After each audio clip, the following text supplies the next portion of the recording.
সালামু আলাইকুম, আপনারা শুনতে পাচ্ছেন? Yes, sir. সালামু আলাইকুম। আচ্ছা, আমরা হচ্ছে আজকে দ্বিতীয় ক্লাস। আমরা প্রথম দিনের ক্লাসে যে ইনফরমেশন টেকনোলজি আইটি পলিসি এবং হচ্ছে অ্যাক্ট শেয়ার করেছি, এটা একটু দেখতে সময় লাগবে আমাদের, কারণ বড় একটা অ্যাক্ট আর পলিসিটাও বেশ বড়। আপনাদের যদি ওইটাতে স্পেসিফিক কোশ্চেন থাকে তাহলে আমরা ওইটাতে আজকে একটু ওভারভিউ করব। না হলে হয়তো আমরা লার্নিং অবজেক্ট টু থেকে শুরু করবো, অবজেক্টিভ টু থেকে শুরু করবো। এটার কারণ হচ্ছে যে ওইটা আপনারা একটু সময় নিয়ে দেখলে, কোশ্চেন করলে ওইটা সহ আমার উত্তর দেওয়াটা সহজ হবে।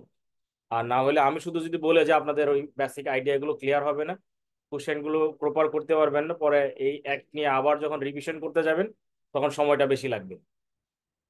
এটা হচ্ছে আমার আন্ডারস্ট্যান্ডিং। বাকি আপনাদের যদি কোনো কোশ্চেন থাকে আমার শেয়ার করেন, নাহলে আমরা লার্নিং অবজেক্টিভ টু তে চলে যাব, যেটা আমাদের সিলেবাসের দ্বিতীয় অধ্যায়। স্যার, ওই যে আপনি বলছিলেন ওই যে সিসেন ম্যানুয়াল থেকে এটা দিবেন বা গত ক্লাসের যে সৃজনশীল। গত গত ক্লাসে আমরা যা পড়েছি সিসা ম্যানুয়ালে ওইগুলো কিছু নাই। গত ক্লাসে আমরা যা পড়েছি সবগুলো হচ্ছে আমাদের নিজস্ব বাংলাদেশি ল, অ্যাক্ট এবং ওইটার পলিসি। সিসা ম্যানুয়াল থেকে যে পার্টটুকু আসবে আমি ওইটুকু দিব আপনাদেরকে অবশ্যই। গতকালকের আচ্ছা। ক্লাসে আমরা যেটা করেছি, স্যার গতকাল না, গত সপ্তাহের ক্লাসে আমরা যেটা করেছি ওইটার সিসা ম্যানুয়ালে কিছুই নেই এখানে। আচ্ছা অবশ্যই আপনারটাই সঠিক, আমরা শেয়ার করবো আপনাদেরকে।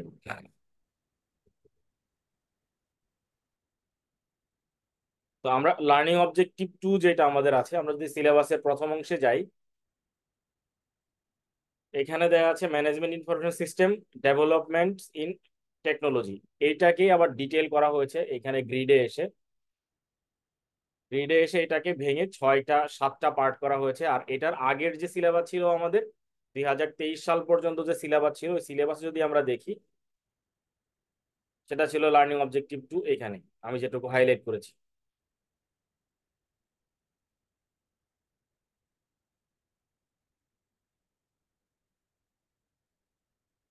তাহলে আমাদের আগের সিলেবাসের সাথে নতুন সিলেবাসের যতটুকু পরিবর্তন আমরা এখানে দেখতে পাচ্ছি।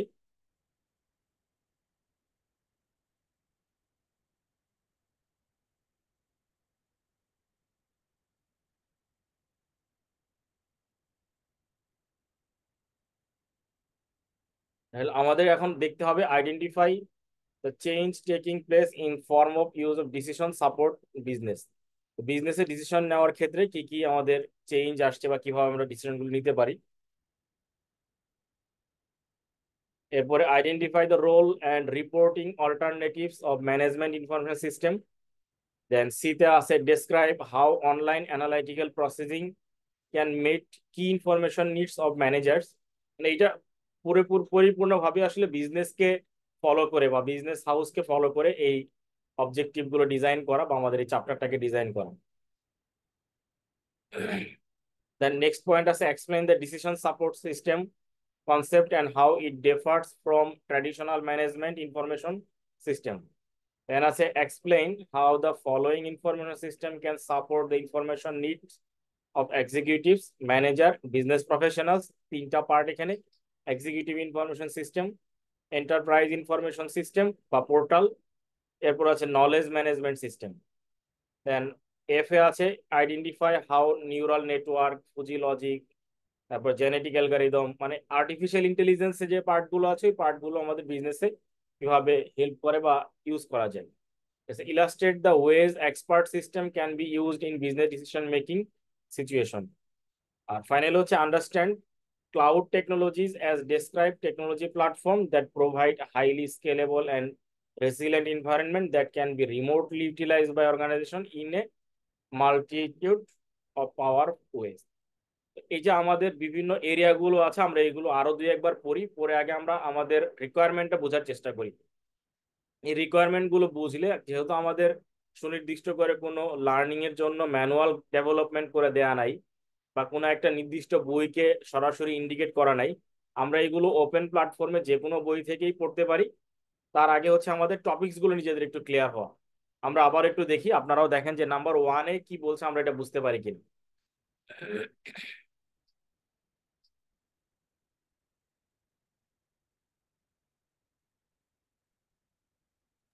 তাহলে স্যার এটার এই সিলেবাসটা বা এই চ্যাপ্টারটা অ্যাডজাস্ট করব কোথায় থেকে পুরোটা তাহলে? মানে কোথায় থেকে অ্যাডজাস্ট করবো বুঝতে পারিনি, যদি একটু সহযোগিতা করেন আমাকে বুঝার। এটা তো কয়েকটা কয়েকটা পার্ট মিলে একটা চ্যাপ্টার হয়েছে। হ্যাঁ, শুধু কয়েকটা পার্ট না, বিভিন্ন জায়গা থেকে কাট করে এটাকে বানানো হয়েছে। এই জন্য সরাসরি আমাদের একটা ম্যানুয়ালে বা একটা জায়গায় এটা খুঁজে পাওয়া কঠিন হবে। আমরা গতদিন ক্লাসে বলেছি যে আমরা চেষ্টা করব এটার ম্যাক্সিমাম পার্ট আপনাদের কভার করে দিতে। এরপরেও ওপেন সিস্টেমে আপনি যে কোনো জায়গা থেকেই তথ্য সংগ্রহ করে বা সিলেবাসের কন্টেন্ট গুলো সিমিলার কন্টেন্ট সংগ্রহ করে পড়তে পারি, আমরা পড়তে কোনো নিষেধ নাই। মানে নলেজ ডেভেলপমেন্টের ক্ষেত্রে আমাদের কোনো নিষেধ নাই। তো সেক্ষেত্রে আমরা আগে আমাদের এই কন্টেন্ট গুলো আগে বুঝি, কন্টেন্ট গুলো বুঝলে আমাদের জন্য পরবর্তীতে যাওয়া বা দেখা অনেক সহজ হবে।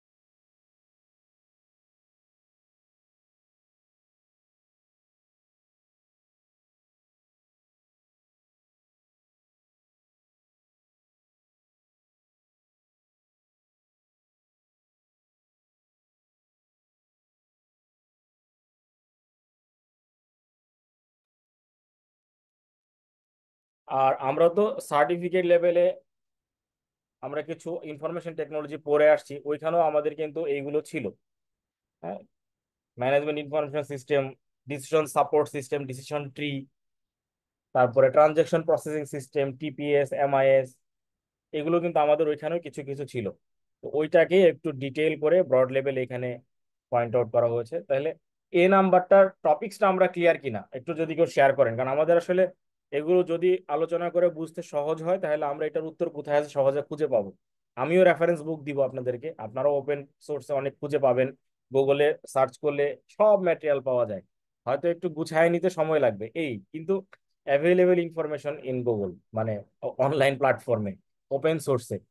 তাহলে এ নাম্বারে বলছে identify the changes taking place in the form and use of decision support in business. তাহলে এই ইনফরমেশন টেকনোলজি ব্যবহার করার আগ পর্যন্ত বা পূর্ব পর্যন্ত বিজনেসে নিশ্চয়ই ডিসিশন নিতে হইতো, এবং ওই ডিসিশন গুলো নিশ্চয়ই একজন ব্যক্তি নিতেন না। বিজনেসে যারা ম্যানেজমেন্ট থাকেন বা ওনার থাকেন, বা যদি বিজনেসে কোনো অ্যাডভাইজরি কমিটি থাকে, স্টিয়ারিং কমিটি থাকে, যেই প্রান্ত থেকেই হোক সবাই মিলে কিন্তু সিদ্ধান্তটা আগেও নেওয়া হতো। সেই সিদ্ধান্ত নেওয়ার প্রক্রিয়াটা ছিল ম্যানুয়াল সিস্টেমে। তাহলে তারা একটা মিটিং করতো বা গ্রুপ কল করতো, বা হচ্ছে একটা ডিপার্টমেন্ট থেকে ইনফরমেশন কালেক্ট করে নিয়ে পরবর্তী ডিপার্টমেন্টে ওটা দিয়ে ইনফরমেশন সংযোজন করে তারা তাদের রিকোয়ার্ড এমআইএসটা প্রিপেয়ার করতেন। তাহলে এমআইএস প্রিপেয়ার করার পরে হচ্ছে তারা ডিসিশনে যেতেন। তাহলে আমাদের এখানেও একই রকম ভাবে যে বলতে যাচ্ছে যে ডিসিশন মেকিং এর ক্ষেত্রে কি কি চেঞ্জ আসছে ডিসিশন সাপোর্ট ইন বিজনেসে। তাহলে আমাদের ওই ম্যানুয়াল সিস্টেমটা কিভাবে আমরা বিজনেসে ইনফরমেশন টেকনোলজির সহযোগিতা নিয়ে ডিসিশন মেকিং প্রক্রিয়ায় যেতে পারি। নাম্বার বিটা একটু আপনারা পড়ে দেখেন।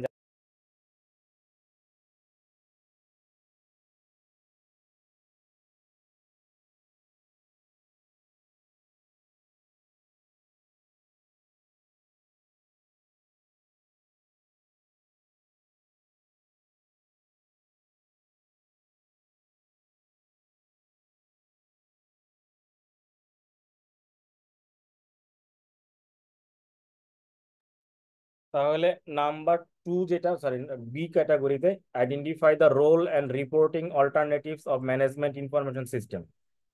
তাহলে এইটাও আমাদের একটু ক্লিয়ার করা দরকার যে এখানে ম্যানেজমেন্ট ইনফরমেশন সিস্টেমে কোন কোন ধাপে এমপ্লয়িরা বা ম্যানেজমেন্ট বা টপ ম্যানেজমেন্টের লোকজন ওনাররা কাজ করে, এবং তাদের রিপোর্টিং রোলগুলো কি থাকবে, এবং হচ্ছে তারা ওই কি কি অল্টারনেটিভ অ্যাপ্লাই করতে পারে ইনফরমেশন সিস্টেমের ক্ষেত্রে।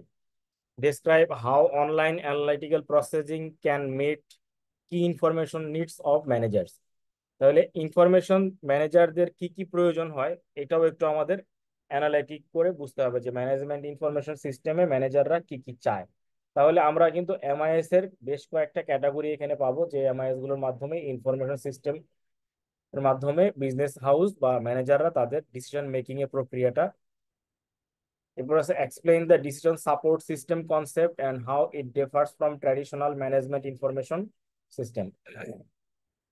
তাহলে ডিসিশন সাপোর্ট সিস্টেমের কনসেপ্টটা ক্লিয়ার করা এবং ট্র্যাডিশনাল ম্যানেজমেন্ট ইনফরমেশন সিস্টেম এবং এখন আমাদের যে লেটেস্ট ইনফরমেশন সিস্টেম বা আইটির উপরে বেসিস করে সিস্টেম, এইটার সাথে ডিফার গুলো কি বা কি কি অ্যাডভান্সমেন্ট আছে এইটা আমাদের আন্ডারস্ট্যান্ডিং ক্লিয়ার করতে হবে। কারণ আমাদের কিন্তু এমসিকিউ নেচারের বা শর্ট কোশ্চেন নেচারের অনলাইন এক্সাম, কাজেই আমরা যদি আমাদের আন্ডারস্ট্যান্ডিং গুলো ক্লিয়ার না করি তাহলে ওইখানে গিয়ে সঠিক উত্তর করাটা বেশ কঠিন হয়ে যেতে পারে। আছে হচ্ছে executive information system, enterprise information portal, knowledge management system, এই সবগুলো নিয়ে আমাদের information needs of executive managers and information বা বিজনেস প্রফেশনালস। দেন আছে identify how natural neural network, fuzzy logic, genetic algorithm, virtual reality and intelligent agents can be used in business. এই যে কয়েকটা লেখা আছে সবগুলো আমাদের আর্টিফিশিয়াল ইন্টেলিজেন্সের পার্ট। তাহলে আমরা আর্টিফিশিয়াল ইন্টেলিজেন্সের যে চ্যাপ্টারটা ওইটাতে গেলে এই এফ নাম্বারে সবগুলোর অ্যান্সার আমরা পেয়ে যাবো। Illustrate the ways expert system can be used in business decision making situation, এটাও আমাদের আসলে আর্টিফিশিয়াল ইন্টেলিজেন্সের একটা পার্ট। আর ফাইনালটা হচ্ছে আমাদের ক্লাউড বেসড টেকনোলজি, মানে আমাদের সার্ভারের যে অ্যাডভান্স টেকনোলজি বা লেটেস্ট টেকনোলজি, ওই পদ্ধতিতে আমরা কি কি ভাবে আমাদের এনভায়রনমেন্টকে রিমোটলি ম্যানেজ করতে পারি, বিজনেসকে রিমোটলি ম্যানেজ করতে পারি, এই প্রক্রিয়াগুলো আমাদের ক্লাউড টেকনোলজি সিস্টেমে ডিস্ট্রিবিউটেড মডিউলে বা হচ্ছে সেন্ট্রালাইজ মডিউলে এবং আমাদের রিমোটলি আমরা কিভাবে অর্গানাইজেশন ইনফরমেশনগুলো কি পাওয়ারফুল ওয়েতে ইউজ করতে পারি। দেন আমাদের কিন্তু টপিকস গুলো একটু ডিটেইলে পড়তে হবে, এখানে যদিও খুব সংক্ষেপে এক লাইনে বা দুই লাইনে কভার করা আছে, কিন্তু এই পুরো টপিকস গুলো আমাদেরকে ডিটেইল লেভেলে কভার করতে হবে।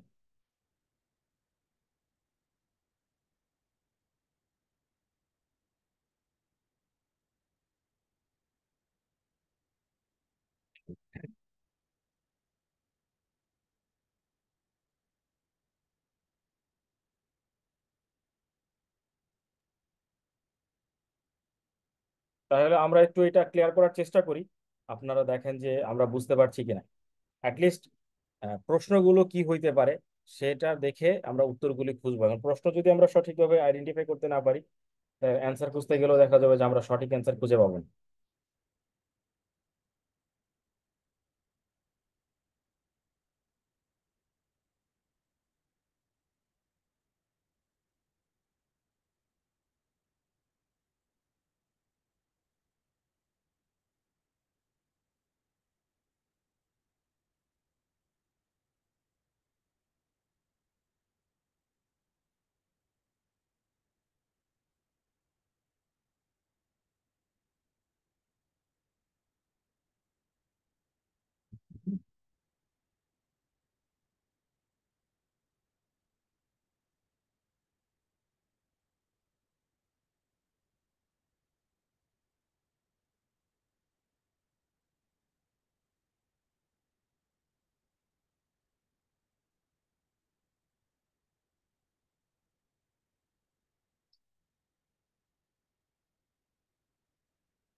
আমাদের স্ক্রিনটা মনে হয় দেখা যাচ্ছে, আমার স্ক্রিনটা। Yes, sir. জি, দেখেন এই শব্দগুলি আপনাদের পরিচিত মনে হওয়ার কথা, আমরা একটু যদি বোঝার চেষ্টা করি। Decision support Trends, decision support system, management information system, online analytical processing using decision support system, executive information system, enterprise portal and decision support, knowledge management system, এগুলোই আমাদের এখানে ছিল। এখানে একটা একটা ছোট ছোট টপিকস দেওয়া আছে, ওইখানে তারা লাইনের মধ্যে ঢুকিয়ে দিয়েছেন। সেকেন্ড আছে আমাদের expert system, neural network, fuzzy logic, genetic algorithm, virtual reality, intelligent agent, ওইখানে যেগুলো ছিল আমাদের টপিকসের সাথে এগুলো কভার করে, তাই না? জি স্যার। তো এইটা আমরা সার্টিফিকেট লেভেলে কিছু দেখেছি হয়তো, এখন আমরা একটু ডিটেইলে যাচ্ছি।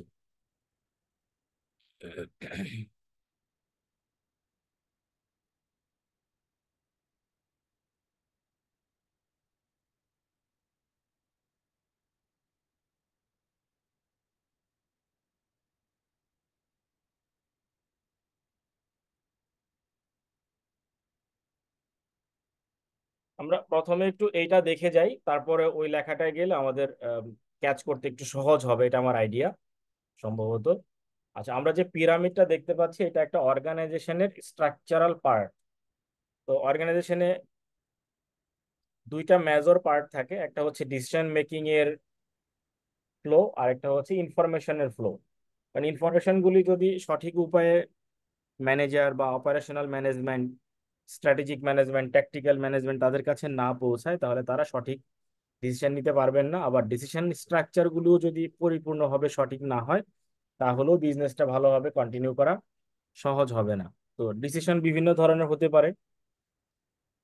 কিছু ডিসিশন সবসময় একই রকম, যেটা রুটিন ওয়ার্ক বা অপারেশন রিলেটেড কাজ।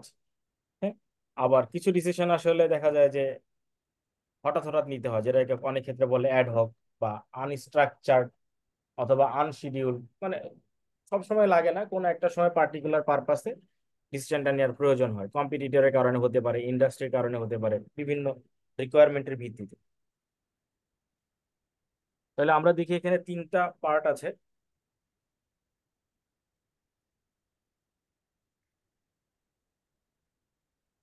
নিচের দিকে আমরা যদি তাকাই, দেখা যায় অপারেশনাল ম্যানেজমেন্ট, যারা সরাসরি বিজনেসের অপারেশনে কাজ করে, রেগুলার অ্যাক্টিভিটিস বা বিজনেসের যে কারণে তাদের অবজেক্টিভ গুলো, সেই অবজেক্টিভ গুলো তারা কমপ্লাই করার চেষ্টা করে।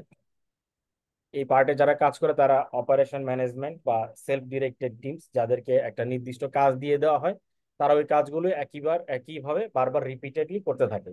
খুব বেশি পরিবর্তন এখানে হয় না বা হওয়ার সুযোগ না, যদি না ম্যানেজমেন্টের বিজনেস মডেলে কোনো পরিবর্তন আসে। দেন আমরা মিডল টায়ারে যাদেরকে দেখছি, তারা tactical management, business unit manager এবং সেলফ ডিরেক্টেড টিমস। দেখা যাচ্ছে একই শব্দ দুই জায়গায় মনে হচ্ছে, যে নিচেও লেখা সেলফ ডিরেক্টেড টিম, ওইখানেও লেখা সেলফ ডিরেক্টেড টিম, কারণ দুইটা টিমের মধ্যে কিছু কমন টিম মেম্বার বা স্টাফরা থাকে, যারা আসলে একই কাজ বারবার করতে থাকে, রুটিন ওয়ার্ক, যাদের কাজগুলো আসলে আগে থেকেই ডিজাইন করা। হয়তোবা দেখা যায় যে কোনো ইনফরমেশন ফিল আপ করা বা হিস্ট্রিক্যাল ডাটা কালেক্ট করা, এরপরে হতে পারে যে তাদের কোনো প্রোগ্রাম বা শিডিউল করে দেওয়া, সেই প্রোগ্রাম অনুযায়ী ডাটা ম্যানেজমেন্ট করা। এই একই রকম কাজ যারা করে তাদেরকে সেলফ ডিরেক্টেড টিম মেম্বার্স বলা হয়। আর বিজনেস ইউনিট ম্যানেজাররা আসলে তাদের আন্ডারে কয়েকজন টিম মেম্বার থাকে। আমরা সবাই জানি যে ম্যানেজাররা আসলে একটু সিনিয়র বা মিড ক্যাটাগরির হয়, তারা কয়েকজন টিম মেম্বারকে ম্যানেজ করে। তাহলে ট্যাকটিক্যাল ম্যানেজমেন্টের পার্ট আমরা জানলাম। অপারেশনাল ম্যানেজমেন্ট এর উপরে, পিরামিডের উপরের দিকে আছে আমাদের স্ট্র্যাটেজিক ম্যানেজমেন্ট বা এক্সিকিউটিভ অ্যান্ড ডিরেক্টরস। তো এই স্ট্র্যাটেজিক ম্যানেজমেন্টের পার্টটা হচ্ছে most important for that organisation. তারা যেটা করে যে ওয়াইড স্কোপে ডিসিশন নেয়। ডিসিশন নেওয়ার ক্ষেত্রে এক্সটার্নাল স্টেক হোল্ডার বা এক্সটার্নাল পার্টিদের ইনফরমেশন বা রিয়েকশনকে তারা কমপ্লাই করে ডিসিশন নেয়। এবং তাদের ডিসিশনগুলো ফ্রিকুয়েন্টলি হয় না, তারা ইনফ্রিকুয়েন্ট ডিসিশন নেয়। মানে একটা সিদ্ধান্ত নিয়ে ওই কার্যক্রমগুলি কোম্পানিতে পরিচালনা করতে একটা সময় লাগে, এই জন্যই একই সিদ্ধান্ত তারা বারবার নেয় না, একটা সিদ্ধান্ত নিয়ে কাজগুলিকে মনিটর করে কোম্পানির ভিতরে পরিচালনা করার জন্য, বিজনেস হাউসে পরিচালনা করতে। আর নিচের দিকে যারা কাজ করে অপারেশনাল ম্যানেজমেন্টে, তারা প্রি শিডিউল বা প্রি স্পেসিফাইড কাজগুলি করে, তারা ডিটেইল লেভেলে কাজ করে, ফ্রিকোয়েন্টলি করে, একই কাজ বারবার করে, হিস্ট্রিক্যাল কাজগুলি করে যেটা আগে থেকে শিখে আসছে, এবং কোম্পানির ভিতরে ইন্টারনাল কাজ করে, এবং তাদের ফোকাসগুলি থাকে খুবই ছোট এরিয়াতে, ন্যারো ফোকাস থাকে। এটা আমরা মোটামুটি সবাই বুঝি এখানে আমরা যারা আছি, তারপরেও আমাদের আন্ডারস্ট্যান্ডিং আর একটু বেটার করার জন্য আমরা এটা ডিসক্রাইব করছি। তাহলে অর্গানাইজেশনের পিরামিড অনুযায়ী আমরা দেখছি তিনটা টায়ার আছে, এখানে তিন লেভেলের এমপ্লয়ি বা ম্যানেজমেন্ট কাজ করে ইনফরমেশনের কারণে।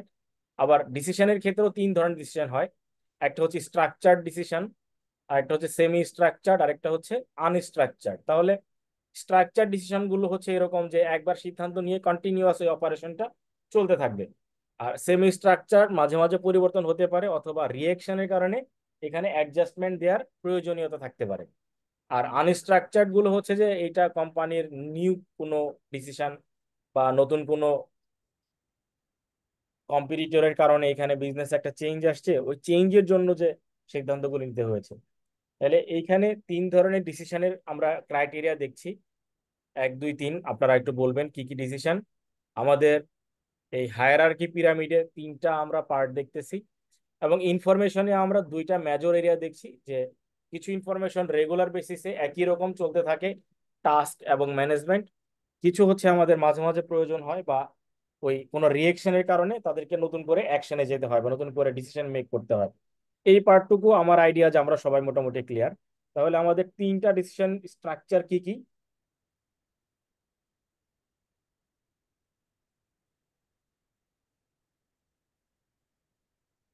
আমাদের মধ্যে থেকে কেউ একজন যদি আমাকে বলে সহযোগিতা করেন তাহলে ভালো হয়, যে আমরা বুঝতে পারবো যে আমার কথাগুলি আপনারা বুঝতে পারছেন।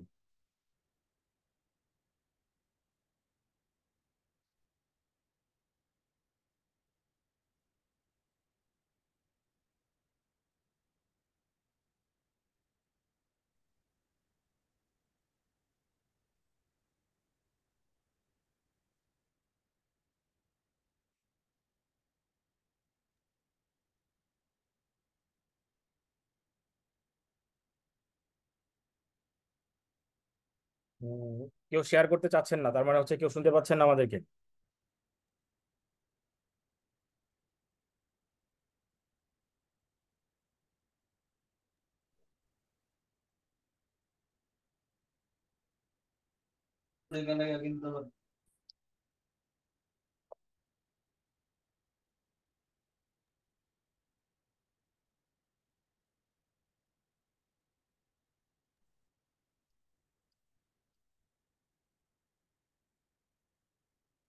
আমার মেসেজগুলো কি ক্লিয়ার? জি স্যার। Clear, sir. আচ্ছা, ঠিক আছে, কারণ কেউ কিছু না বললে আমি ঠিক বুঝতে পারি না যে আমরা সঠিক জায়গায় আছি কিনা।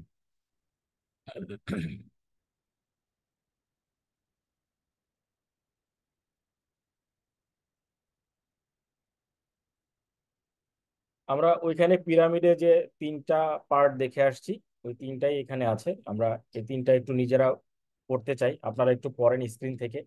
আমি এটা শেয়ার করে দিব আপনাদেরকে, স্ক্রিন থেকে আমরা একটু দেখি যে এই তিনটা ম্যানেজমেন্টের যে আমরা নিচে দেখে আসলাম, এই তিনটা আমরা বুঝতে পারি কিনা।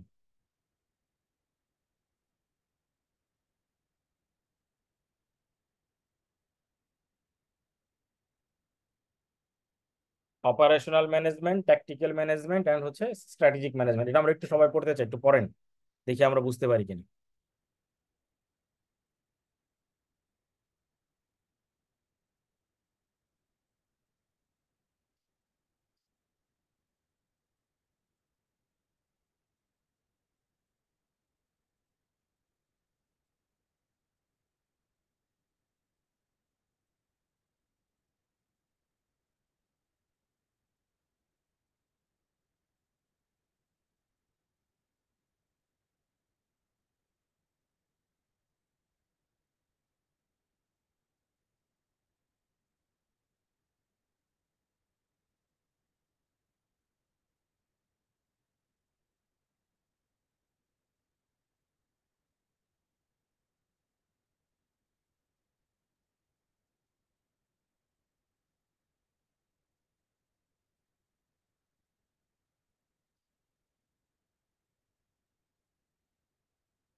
তাহলে আমরা অপারেশনাল ম্যানেজমেন্টে কি কি দেখছি? The management, the members of self directed teams or operating manager develop short range plans.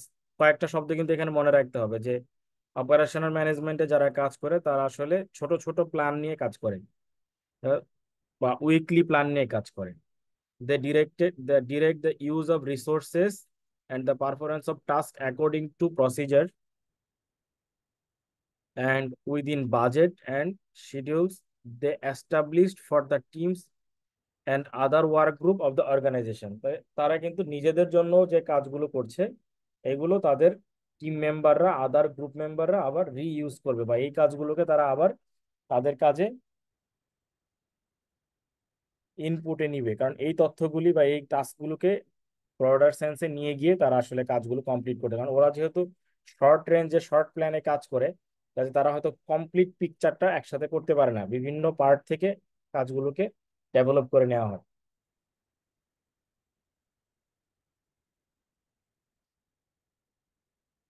তো আমরা যদি এইটা না দেখে বলতে চাই যে অপারেশনাল ম্যানেজমেন্টের ডেফিনেশনটা কি হতে পারে, জাস্ট একটু আমাদের কারো যদি শেয়ার করার সুযোগ হয়, আমরা যেটা বুঝতে পারলাম এখানে, বা অপারেশনাল ম্যানেজমেন্ট ডেফিনেশনটা কি হবে? তার অপারেশনাল ম্যানেজমেন্ট হচ্ছে যারা হচ্ছে সরাসরি অপারেশনের সাথে জড়িত আর কি, এবং যারা ছোটখাটো যেমন শর্ট প্ল্যান গুলো, শর্ট রেঞ্জের যে প্ল্যান গুলো আছে আর কি, এগুলো নেয়। আহ, লো লেভেলের যে ওয়ার্কার গুলা মূলত অপারেশনের সাথে জড়িত আর কি। হ্যাঁ, আর আর যদি কেউ দুই একজন আইডিয়া শেয়ার করেন, আমরা আইডিয়াগুলি শেয়ার করলে হবে যে আমাদের তো অনলাইন বেসড এক্সাম হবে শর্ট কোশ্চেন নিয়ে, তো এই জন্য আমাদেরকে একটু মানে ডিটেইল ক্লিয়ার হইতে হবে, তাহলে এটা সহজে আমাদের জন্য বুঝতে এবং মনে রাখতে পারবো আমরা।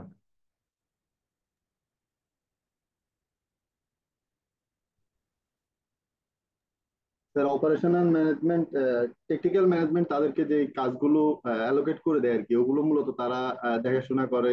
অর্থাৎ কোম্পানির ডে টু ডে অপারেশন, তারপর হচ্ছে যে শর্ট রেঞ্জ যে শিডিউল গুলো আছে, এগুলা ইয়ে করা, এই কাজটাই মূলত এই লেভেলে করে আর কি। হ্যাঁ, একদম ঠিক। এখন এটাকে যদি আমরা একটু গুছিয়ে বলতে চাই, আমাদের আহ, পরীক্ষায় উত্তর করা যায় এরকম কিছু শব্দ দিয়ে, কারণ আমরা যখন খাতায় লিখবো তখন তো আমাদেরকে একটু গুছায় সুন্দর করে লিখতে হবে, বা যদি মাল্টিপল কোশ্চেনও হয় বেস্ট অল্টারনেটিভটাই আমাদেরকে সিলেক্ট করতে হবে। এটা তো মাল্টিপল হবে শুনলাম কালকে। জি জি, কোনটাই? না মাল্টিপলই হবে, আমি আগের ক্লাসেও বলেছি মাল্টিপলই হবে আসলে। এটা নোটিশ দিয়েছে স্যার কালকে।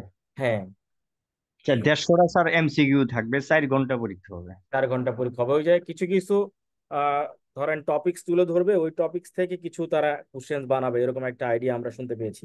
সব ক্ষেত্রে হয়তো এরকম হবে না, দেখা গেল একটা সিনারিও ডেসক্রাইব করবে কয়েক লাইনের, 10 লাইন বা 15 লাইনের, সেই সিনারিও থেকে কিছু প্রশ্নের উত্তর আমাদেরকে দিবে, এরকম টাইপের শুনেছি। যদিও কোনো স্যাম্পল কপি আমরা এখনো পাইনি, হয়তো পরীক্ষার আগে আগে হয়তো কোনো স্যাম্পল কপি আসলেও আসতে পারে। জি, কি জন্য বলতেছিলেন একজন? স্যার ওই কেসের মতন আর কি, মানে একটা ঘটনা থাকবে, তার থেকেও অ্যান্সার গুলা বের করতে হবে। রাইট, এরকমই হবে ইনশাআল্লাহ। তাহলে অপারেশনাল ম্যানেজমেন্ট কনসার্ন কিসের সাথে থাকে? Production of goods and services, বা এনশিওর বিজনেস রিসোর্সেস ইউটিলাইজেশন, অথবা তারা হইতে পারে কাস্টমার সার্ভিস রিকোয়ারমেন্টে কাজ করবে। মানে তারা আসলে ডিরেক্ট বিজনেস অপারেশনে কাজ করবে, শর্ট প্ল্যান নিয়ে রেগুলার অ্যাক্টিভিটি করবে, এই অ্যাক্টিভিটি গুলো কন্টিনিউয়াসলি একই রকম রিপিটেড ওয়ার্ক। তাহলে আমরা এবার এটা একটু দেখি যে আমরা যা বললাম সব মিলে যায় কিনা, এবং পরে আমরা ট্যাকটিক্যাল ম্যানেজমেন্টের দিকে একটু নজর দেই।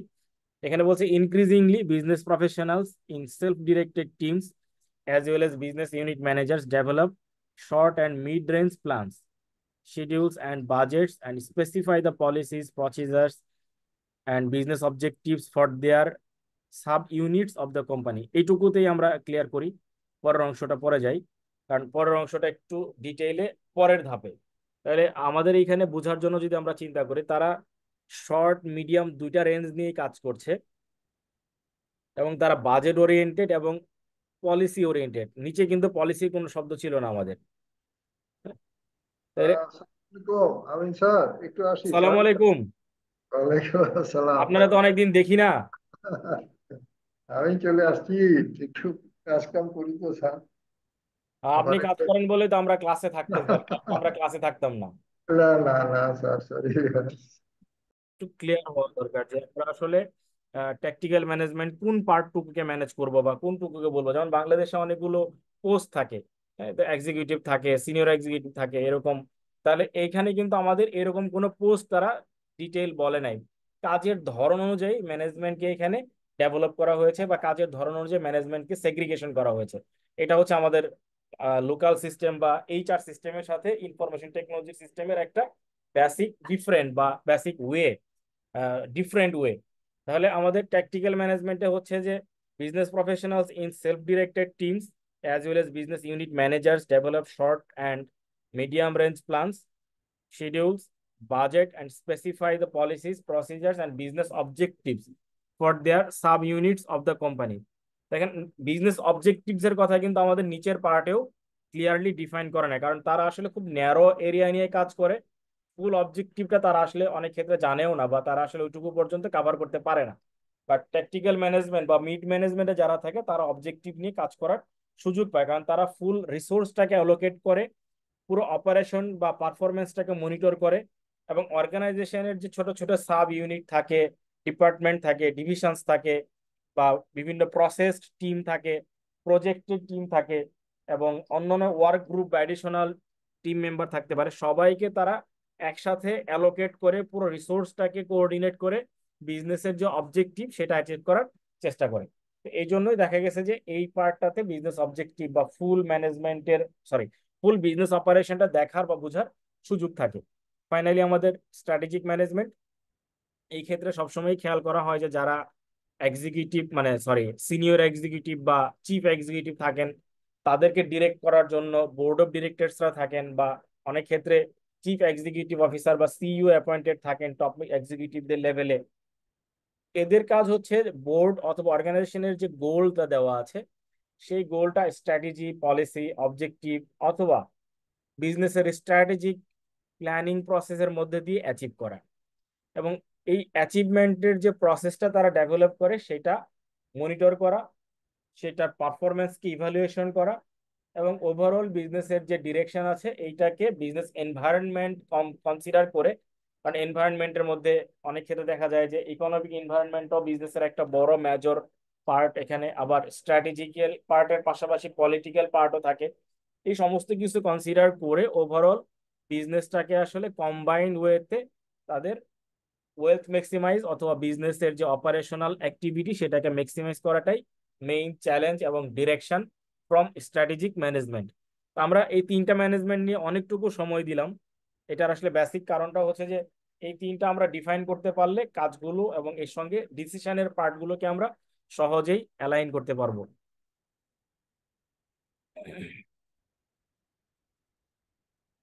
তাহলে আমরা এই অংশটুকু প্রথমে দেখি নাই, স্কিপ করে গিয়েছিলাম, কভার করার জন্য পেছনে আসলাম। এখানে খুব ইম্পর্টেন্ট কিছু নাই, এই তিনটা পার্ট এখানে ইম্পর্টেন্ট। এরপরে আছে আমাদের ইনফরমেশন কোয়ালিটি। তো আমরা তো ডেটা চিনি, ইনফরমেশনটা কি সেটাও বুঝি, তাহলে আমাদের একটু বেসিক ক্লিয়ার হওয়া দরকার যে ইনফরমেশন এবং ডেটার মধ্যে তফাৎ কি, বা ডেটা এবং ইনফরমেশনের মধ্যে তফাৎ কি, আর ওই ইনফরমেশনের সাথে এমআইএস এর তফাৎ কি। যে ইনফরমেশন হলেই কি সেটা এমআইএস হবে, বা ডেটা হলেই কি সেটা ইনফরমেশন হবে? তাহলে এই যে তিনটা বেসিক পার্ট, এই তিনটা বেসিক পার্টে আসলে আমাদের ইনফরমেশনের কোয়ালিটি ডিফাইন করে। তাহলে আমরা একটু বোঝার চেষ্টা করি যে ডেটা, ইনফরমেশন এবং এমআইএস।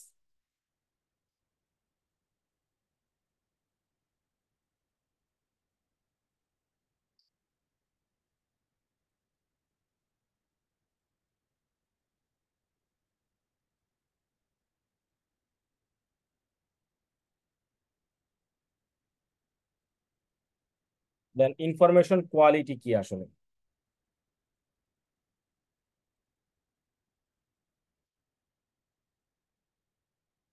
কিছু ইনফরমেশন আপনার কাছে আমি সাপ্লাই করলাম যেটা আপনার কাছে ইউজলেস বা আসলে মিনিংফুল না, ইনফরমেশনটা এমন ভাবে প্রেজেন্ট করা যে ওইটা কোয়ালিটি অফ ইনফরমেশন বা টাইমিং একটা ফ্যাক্ট, যে যেই সময় ইনফরমেশনটা দরকার ছিল ওই সময় আমরা পাইলাম না, বা ইনফরমেশনের যে অ্যাট্রিবিউট এগুলো আসলে প্রপার না ইন এ সেন্স হচ্ছে যিনি ইউজারের পার্ট থেকে, কারণ প্রতিটা ইনফরমেশনই আসলে কারো না কারোর কাছে হয়তো ভ্যালুয়েবল, কিন্তু যিনি এটার ইউজারের কাছে ভ্যালুয়েবল না হলে ইনফরমেশনের কোয়ালিটিটা আসলে ডেটোরিয়েট করে, ওটা প্রপার কোয়ালিটি ইনফরমেশন হয় না। তাহলে ইনফরমেশনকে হাই কোয়ালিটি অথবা কোয়ালিটিফুল বলতে চাইলে আমাদের ইনফরমেশনের বেসিক কিছু ডাইমেনশন কভার করতে হবে। বেসিক ডাইমেনশনের মধ্যে তিনটা ডাইমেনশন সবসময় আলোচনায় আসে। একটা হচ্ছে টাইম, একটা কন্টেন্ট, অ্যান্ড হচ্ছে ফর্ম। তাহলে ইনফরমেশনের তিনটা বেসিক ডাইমেনশন, একটা হচ্ছে টাইম, কন্টেন্ট অ্যান্ড ফর্ম। আমি এই এরিয়াটা হাইলাইট করছি তাহলে বুঝতে সহজ হবে বইয়ের কোথায় এটা আছে। তাহলে আমাদেরকে এইটুকু কভার করতে হবে যে ইনফরমেশনের কয়টা ডাইমেনশন আমরা কভার করবো। আমি এই যে ইয়েলো মার্ক করেছি এই এরিয়াটি একটু দেখেন। Information as having the three dimensions of time, content and form. এই যে টাইম, কন্টেন্ট, ফর্ম, এই তিনটার মাধ্যমে আসলে ইনফরমেশনের কোয়ালিটিটা আমরা প্রাইমারিলি জাজ করতে পারি বা অ্যাসেস করতে পারি। বিজনেস প্রফেশনালসরা এইটার উপরে ভিত্তি করে আসলে ইনফরমেশনের কোয়ালিটি খেয়াল করে। তো ইনফরমেশন যদি আউটডেটেড হয়, ইনঅ্যাকিউরেট হয়, অথবা এমন একটা ফর্মে দেওয়া হলো যে ফর্মটা আমাদের জন্য আন্ডারস্ট্যান্ডেবল না, বা হইতেছে যেই ফর্মে মিনিং আছে সেটা মিনিংফুল না আমাদের জন্য, হুম, তাহলে ইনফরমেশনের কোয়ালিটিটা আসলে কভার করবে না।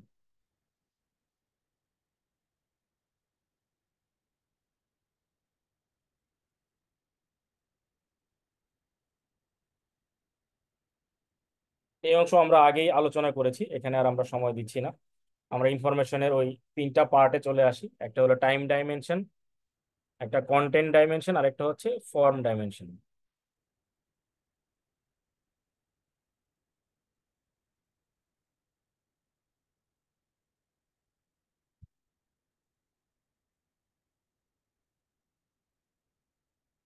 এটার নিচে কয়েকটা কিওয়ার্ড আছে, আমরা একটু ফলো করি।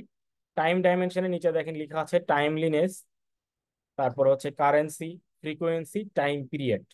এটা আরো অন্য অন্য কিওয়ার্ডও হতে পারে, এখানে বেসিকটাই বলা। এরপরে কন্টেন্ট ডাইমেনশনে accuracy, relevance, completeness, conciseness, scope, ইনফরমেশনের পারফরমেন্স। দেন ফাইনালি আছে form dimension, clarity, detail, order, presentation and media.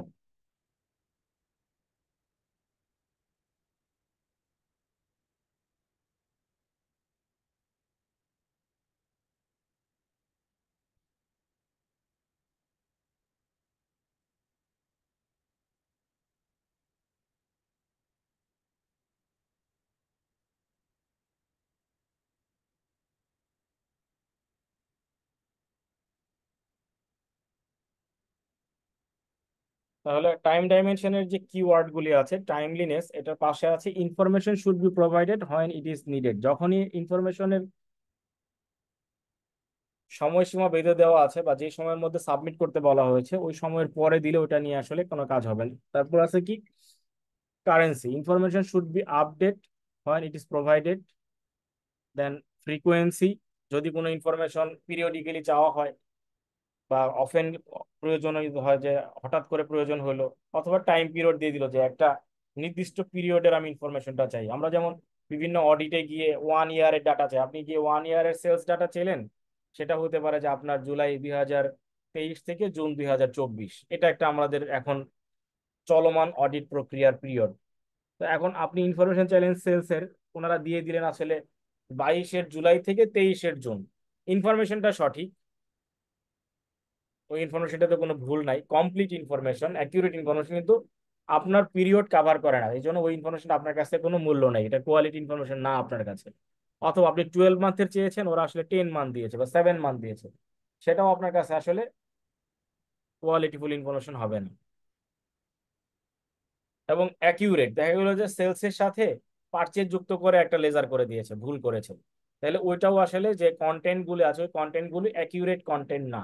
কারণ আমাদের রিকোয়ারমেন্ট থাকতে পারে হয়তো সেলস রিলেটেড, তো সেলসের রিকোয়ারমেন্ট যখন আছে তখন আমাদের তো শুধু সেলসের ইনফরমেশনটা ওইখানে দিতে হবে। তো ওইখানে যদি পারচেজ বা অন্যান্য ইনফরমেশনও দিয়ে দেওয়া হয় তাহলে ওইটা অ্যাকিউরেট ইনফরমেশন হয় না। সেজন্য যে অ্যাকিউরেসিটাও একটা প্রয়োজন। আবার এটার আরেকটা পার্ট হচ্ছে রেলেভেন্স, যে আমরা যে ইনফরমেশন চাচ্ছি ওই স্পেসিফিক সিচুয়েশনের উপরে বা রিসিপিয়েন্টের রিকোয়ারমেন্ট অনুযায়ী ইনফরমেশন গুলোকে শেয়ার করতে হবে। দেন কমপ্লিটনেস, আমরা একটু আগে বললাম যে 12 মান্থের আমরা ডাটা চেয়েছি একটা পিরিয়ড, সেখানে তারা আসলে কমপ্লিট পিরিয়ড না দিয়ে একটা অন্য পিরিয়ড দিয়েছে বা ইনকমপ্লিট পিরিয়ড, সেটাও আসলে কাজ করবে না। দেন আছে লাস্টে আছে ফর্ম ডাইমেনশন। আমরা যেই ফর্মে তথ্যটা চাই, সামারি ফর্মে হতে পারে, ডিটেইল ফর্মে হতে পারে, বা প্রিডিটারমাইন্ড আমাদের কোনো টেমপ্লেট থাকতে পারে, বা আমরা ন্যারেটিভ চাইতে পারি বা গ্রাফিক্যাল চাইতে পারি, যেইভাবে আমরা চাচ্ছি সেইটা অনুযায়ী যদি তারা না দেয়, সেটাও আমাদের জন্য আসলে একটা প্রবলেমেটিক হয়ে যেতে পারে। দেন হচ্ছে মিডিয়া। আমরা ইনফরমেশন শেয়ার করার জন্য কোনো না কোনো মিডিয়া ব্যবহার করি। এখন আপনার হয়তো প্রয়োজন হচ্ছে এটা সফট কপিতে, তো তারা দিয়ে দিল প্রিন্টেড পেপারে, যে ইনফরমেশনগুলো প্রিন্ট করে দিল। তো আপনার যেহেতু এটা সফট কপিতে প্রয়োজন, প্রিন্টেড ডকুমেন্টটা দিলে এটা আবার সফট ভার্সনে নিয়ে যাওয়া বা রিটাইপ করা একটা সময়ের ব্যাপার। সেক্ষেত্রে দেখা যায় যে ইনফরমেশন সাপ্লাই করার যে মিডিয়া বা যেই পদ্ধতিতে দেওয়া দরকার, সেটাও আসলে এখানে একটা প্রপার কনসিডারেশনের ইস্যু, কারণ ওই ইনফরমেশনটা তো আপনাকে ইউজ করতে হবে। যেহেতু আমরা টেকনোলজি নিয়ে পড়ালেখা করছি, সেক্ষেত্রে দেখা যাবে যে আমরা যেই মিডিয়াতে চাই সেই মিডিয়াতেই এটা প্রোভাইড করতে হবে। তাহলে ইনফরমেশন কোয়ালিটির আমরা 3টা বেসিক ডাইমেনশন জানলাম।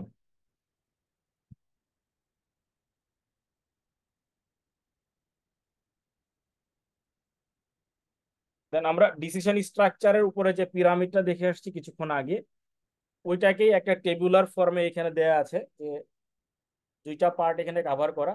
একটা হচ্ছে যে স্ট্র্যাটেজিক ডিসিশনগুলি কি কি হয় এবং কোন লেভেল থেকে কি কি ডিসিশন নেওয়া হয়। ডান দিকে যদি আমরা দেখি, পাশাপাশি আছে operational management, tactical management, structure management, আর বাম দিকে নিচে উপরে আছে আনস্ট্রাকচার্ড, সেমি স্ট্রাকচার্ড এবং স্ট্রাকচার। তাহলে স্ট্রাকচার গুলি আমরা ওই পিরামিডে দেখেছি যারা রেগুলার অ্যাক্টিভিটি করে, তারপরে যারা ইনভেন্টরি কন্ট্রোল নিয়ে কাজ করে বা প্রোগ্রাম কন্ট্রোল নিয়ে কাজ করে, তারা একই কাজ বারবার করতে থাকে, এরা হচ্ছে সেলফ ডিরেক্টেড টিম মেম্বার।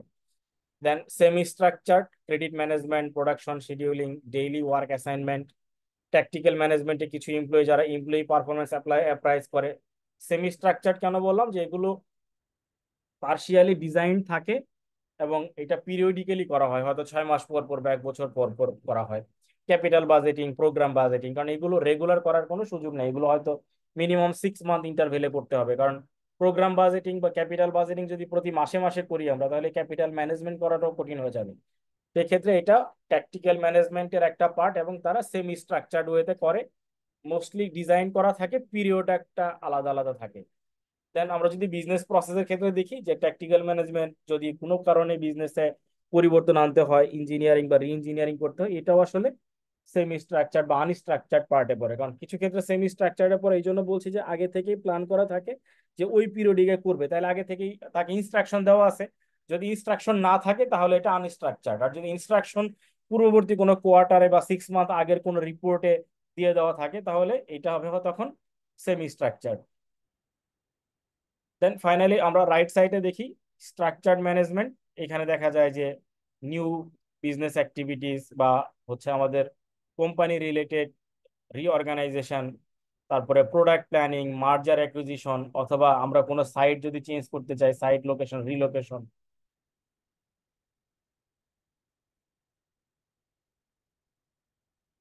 এটা ওই টেবিলটাকেই, পিরামিডটাকে আর একটু স্ট্রাকচার্ড ওয়েতে প্রেজেন্ট করা। তাহলে আমরা ডিসিশন স্ট্রাকচার জানলাম, ম্যানেজমেন্টের ক্রাইটেরিয়া বা পার্ট গুলো জানলাম, কি কি ম্যানেজমেন্ট এখানে থাকতে পারে।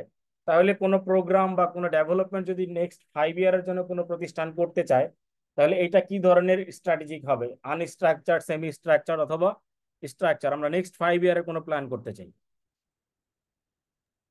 স্ট্রাকচার হবে স্যার।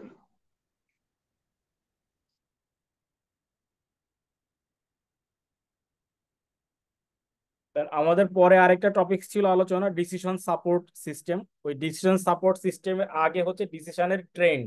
আমাদের একটা কোশ্চেন ছিল না, যে প্রিভিয়াসলি কিভাবে ডিসিশন নেওয়া হইতো আর বর্তমানে কিভাবে ডিসিশন নেই, মনে পড়ে? আমরা একটু আগে যে দেখলাম আমাদের সিলেবাসের মধ্যে হ্যান্ডবুকে, আমাদের হ্যান্ডবুকে একটা এরকম টপিক ছিল না? বলেন তো কি মনে আছে কিনা আমাদের, চেষ্টা করে দেখি।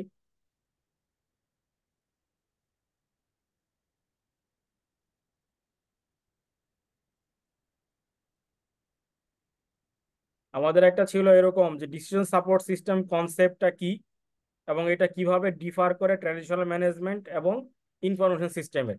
তাহলে ট্র্যাডিশনাল ম্যানেজমেন্টই যখনই আমাদের পড়তে হবে, তখন আমাদের ডিসিশন সাপোর্ট ট্রেন্ডটা জানতে হবে। এখানে একটা ট্রেন্ডের বর্ণনা দেওয়া আছে, আমরা একটা হায়ারার্কি অনুযায়ী সেই 90s থেকে আমরা এটা দেখে আসতেছি, বাট শুরু হয়েছে এটা আরো আগে থেকে।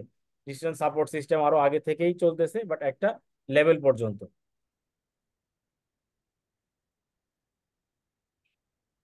সরি।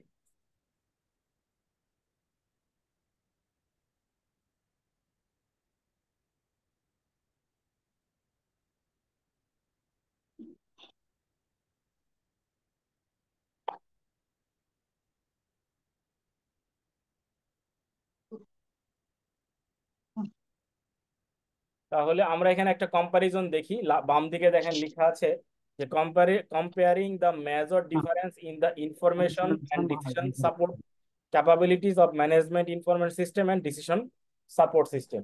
তাহলে এমআইএসটা আসলে রিকোয়ারমেন্ট বেসিসে চলতে থাকে, আর ডিসিশন সাপোর্ট সিস্টেমটা নিজে থেকেই ডিসিশন সাপোর্টের ক্ষেত্রে তার ইনফরমেশন গুলোকে অর্গানাইজ করে বিভিন্ন অল্টারনেটিভ ডিজাইন করে। এখানে কিছু প্রি ডিটারমাইন্ড থাকে, কিছু আসলে এখান থেকে ইনফরমেশন নিয়ে তারপরে ডিজাইন করা হয়। তাহলে আমরা একটু কম্পারিজনটা বোঝার চেষ্টা করি। প্রাইমারি একটা হচ্ছে ডিসিশন সাপোর্ট প্রোভাইডেড, তাহলে এমআইএস কিভাবে ডিসিশন সাপোর্ট প্রোভাইড করে আর ডিএসএস কিভাবে প্রোভাইড করে। তাহলে এমআইএস যেটা করে ইনফরমেশন গুলো, আমাকে কেউ প্রশ্ন করছিলেন কি নাকি এটা এমনি আলোচনা?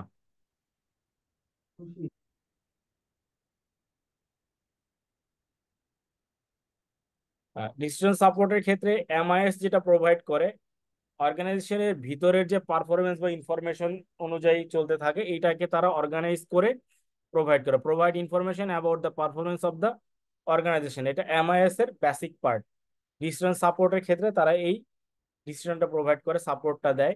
আর ডিএসএস এর ক্ষেত্রে ডিএসএস একটা ইন্ডিপেন্ডেন্ট ম্যানেজমেন্ট সিস্টেম, যেটা ডিসিশন নেওয়ার ক্ষেত্রে সহযোগিতা করে, অল্টারনেটিভ অ্যানালাইসিস করে।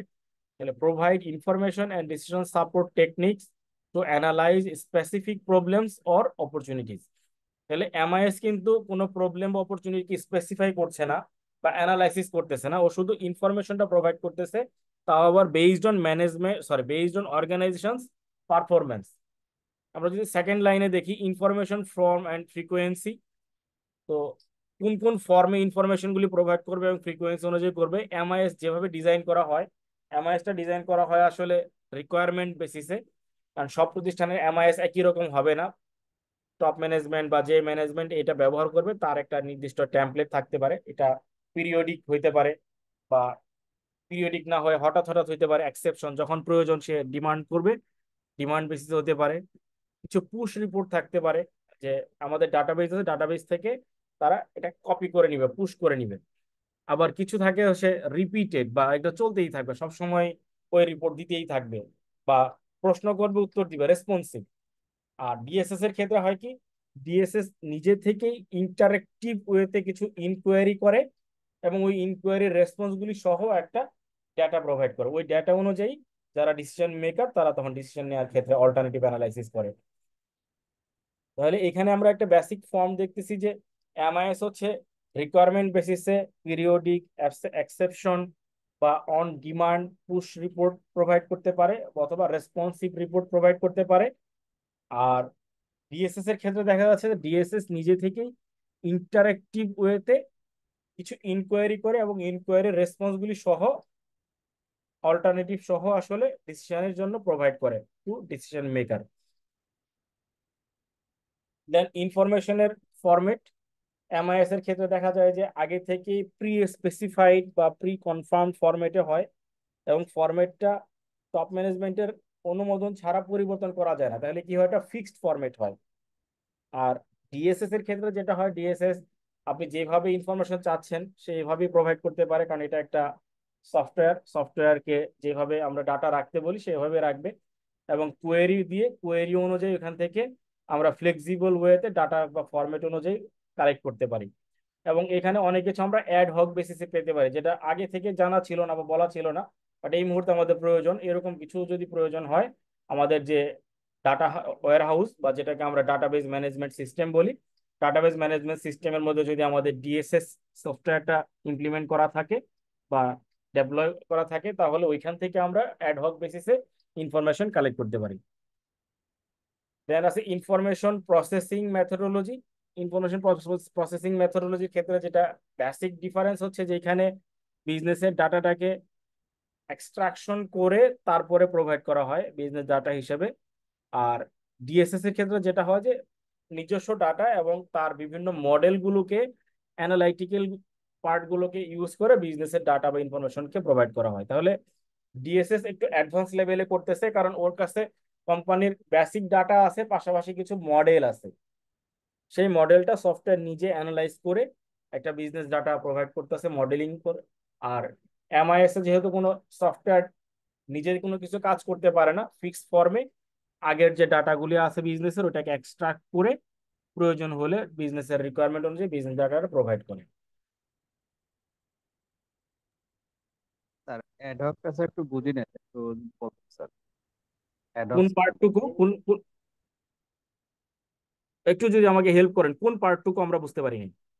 স্যার ওই যে অ্যাডহক যে বলছেন না যে স্যার অ্যাডহক সিস্টেমে স্যার ও যে ইনফরমেশন অ্যাডহকটা হচ্ছে যে আমাদের আগে থেকে জানা ছিল না, হঠাৎ করে কোনো রিকোয়ারমেন্ট আসছে। অনেক জায়গায় দেখবেন যে আমরা অনেক সেক্ষেত্রে বলি অ্যাডহক কমিটি করা হয়েছে, তার মানে কি আগের যে কমিটি ছিল বা কখনো ছিল না, স্বল্প সময়ের জন্য একটা রিকোয়ারমেন্ট বেসিসে করা হয়েছে। এরকম আমাদের আগে থেকে এই ডাটা বা এই সাপোর্ট সিস্টেমের কোনো রিকোয়ারমেন্ট ছিল না, কিন্তু হঠাৎ করে আমাদের কিছু তথ্য প্রয়োজন হয়। তো এটা যেহেতু একটা সিস্টেম, ডিসিশন সাপোর্ট, এটা একটা অ্যাপ্লিকেশন, একটা সিস্টেম। অ্যাপ্লিকেশনের মধ্যে অনেক ইনফরমেশন আছে এবং বিভিন্ন মডেলিং আছে।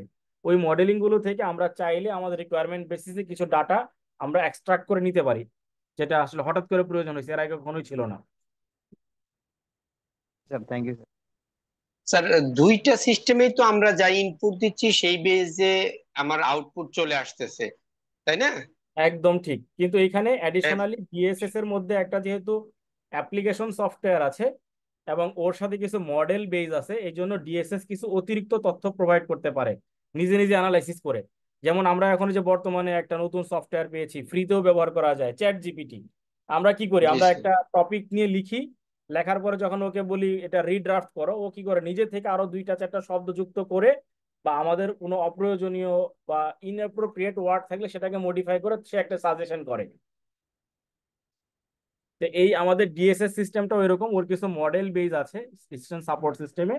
ওই মডেলে সে ওই বিজনেসের যে ডাটাটা এক্সট্রাক্ট করা হয়, যেটা আপনি বললেন আমরা যেটা ইনপুট দিই বা আমাদের ডাটাবেস ম্যানেজমেন্ট সিস্টেমের মধ্যে যে ডাটাটা আছে, ওইখান থেকে ডাটা এক্সট্রাক্ট করে সে তার মডেল এবং অ্যাপ্লিকেশনের ব্যবহার করে সে একটা সাজেশন প্রোভাইড করে।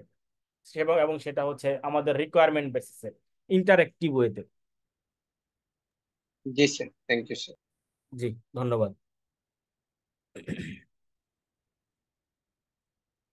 আমাদের আরেকটা মোস্ট ইম্পর্টেন্ট এরিয়া আছে, রিসেন্ট টপিকস, এটা হচ্ছে বিজনেস ইন্টেলিজেন্স, সংক্ষেপে বলে বিআই। বিজনেস ইন্টেলিজেন্স নিয়ে আমাদের এখানে খুব ডিটেল আলোচনা করা নাই, কিন্তু বিজনেস ইন্টেলিজেন্সটা আমাদের একটু আন্ডারস্ট্যান্ডিং ক্লিয়ার করতে হবে, কারণ এই টুলসটা এখন বিভিন্ন ক্ষেত্রে ব্যবহার হচ্ছে। এই বিজনেস ইন্টেলিজেন্স টুল ব্যবহার করে আমাদের অনেক কিছুতেই অ্যাডভান্সমেন্টও হচ্ছে। তাহলে এইটার একটু বেসিক আমাদের জেনে রাখা ভালো।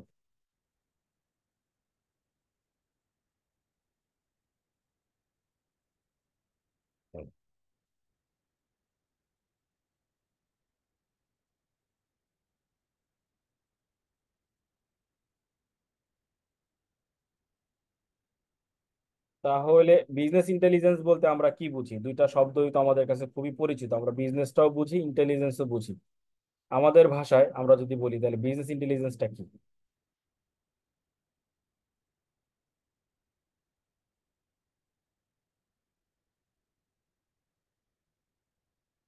বাংলায় বলি, কোনো অসুবিধা নেই, আমরা আগে আন্ডারস্ট্যান্ডিং ক্লিয়ার করি।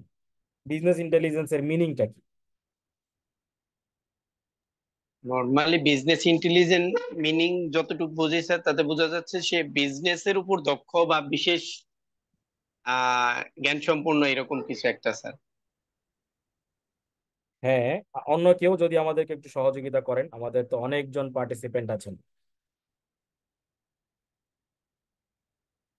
উই হ্যাভ 100+ পার্টিসিপেন্ট, একটু সহযোগিতা করেন, আমরা বুঝি সবাই। নিজেরা স্যার একটু ডিসকাস করে করলে সহজ হবে। এটা কাইন্ড অফ একটা নেটওয়ার্কের মতো। এই business intelligence is kind of network where every suppliers and clients and the other stakeholders are interconnected for their individual requirements.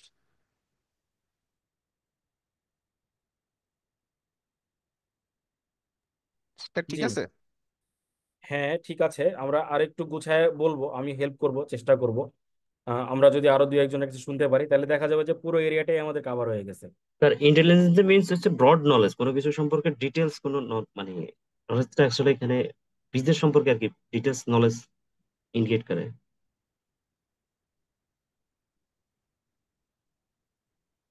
হ্যাঁ, আমরা অনেক কিছুই কাভার করছি, আমরা যদি এটুকুই ক্লিয়ার করতে চাই সাথে সাথে, যে এইখানে আসলে একটা টেকনোলজির একটা সেট থাকবে, একটা প্রসেস থাকবে। তাহলে বিজনেস ইন্টেলিজেন্সের ক্ষেত্রে থাকবে কি, a set of technological process for collecting, managing and analysing organisational data. যে অর্গানাইজেশনের ভিতরে যে ডাটাটা আছে এটা কি কি করবে, কালেক্ট করবে, ম্যানেজ করবে এবং অ্যানালাইজ করবে। কারণ কালেক্ট বলছি, তার অর্গানাইজেশনের ভিতরে অনেক ডিপার্টমেন্ট থাকতে পারে। তাহলে অনেকগুলো ডিপার্টমেন্ট বা উইং বা ডিভিশন থেকে তথ্যগুলো যদি ম্যানুয়াল সিস্টেমে সংগ্রহ করতে হয়, তাহলে সময়ের ব্যাপার, আবার এখানে একটা অ্যাডিশনাল রিসোর্সের রিকোয়ারমেন্ট আছে। তো এটা যদি আমরা একটা সফটওয়্যার ব্যবহার করে করতে পারি, যেটাকে আমরা বলছি বিজনেস ইন্টেলিজেন্স সফটওয়্যার অথবা অ্যাপ্লিকেশন, তাহলে এই অ্যাপ্লিকেশন ইটসেলফ এখান থেকে ডাটা কালেক্ট করবে। ডাটা শুধু কালেক্ট করলে হবে না, ওটাকে তো প্রসেসও করতে হবে, তাহলে কি ডাটাটাকে ম্যানেজ করবে, এবং ম্যানেজ করে আমরা যা চাই সেই রিকোয়ারমেন্ট অনুযায়ী অ্যানালাইসিস করে অর্গানাইজেশনে সেটা প্রোভাইড করবে। কেন প্রোভাইড করবে, কেন এটা আমাদের লাগবে, আমাদের বিজনেস স্ট্র্যাটেজি মেক করার জন্য এবং অপারেশন কমপ্লিট করার জন্য। কারণ আমরা তথ্য সংগ্রহ করি, ম্যানেজ করি, অ্যানালাইজ করি কেন, কারণ হচ্ছে আমরা ওই তথ্যগুলোর ভিত্তি করে আমরা কোনো স্ট্র্যাটেজি মেক করতে চাই, অথবা ওর উপরে ভিত্তি করে আমাদের অপারেশনটাকে আমরা স্ট্র্যাটেজিক্যালি পরিচালনা করতে চাই। তাহলে এই শব্দগুলিকে সংযুক্ত করে আমরা যদি বিজনেস ইন্টেলিজেন্সের ডেফিনেশনটা বলতে চাই, তাহলে এরকম হতে পারে: business intelligence a set of technological process for collecting, managing and analysing organisational data. কি কারণে আমরা ডাটা সংগ্রহ করব ওটাও বলেন, for business strategy and operations. তাহলে আমাদের আন্ডারস্ট্যান্ডিংটা ক্লিয়ার হলো যে আমরা বিজনেস ইন্টেলিজেন্স বলতে কি বুঝি। আমরা ক্লিয়ার?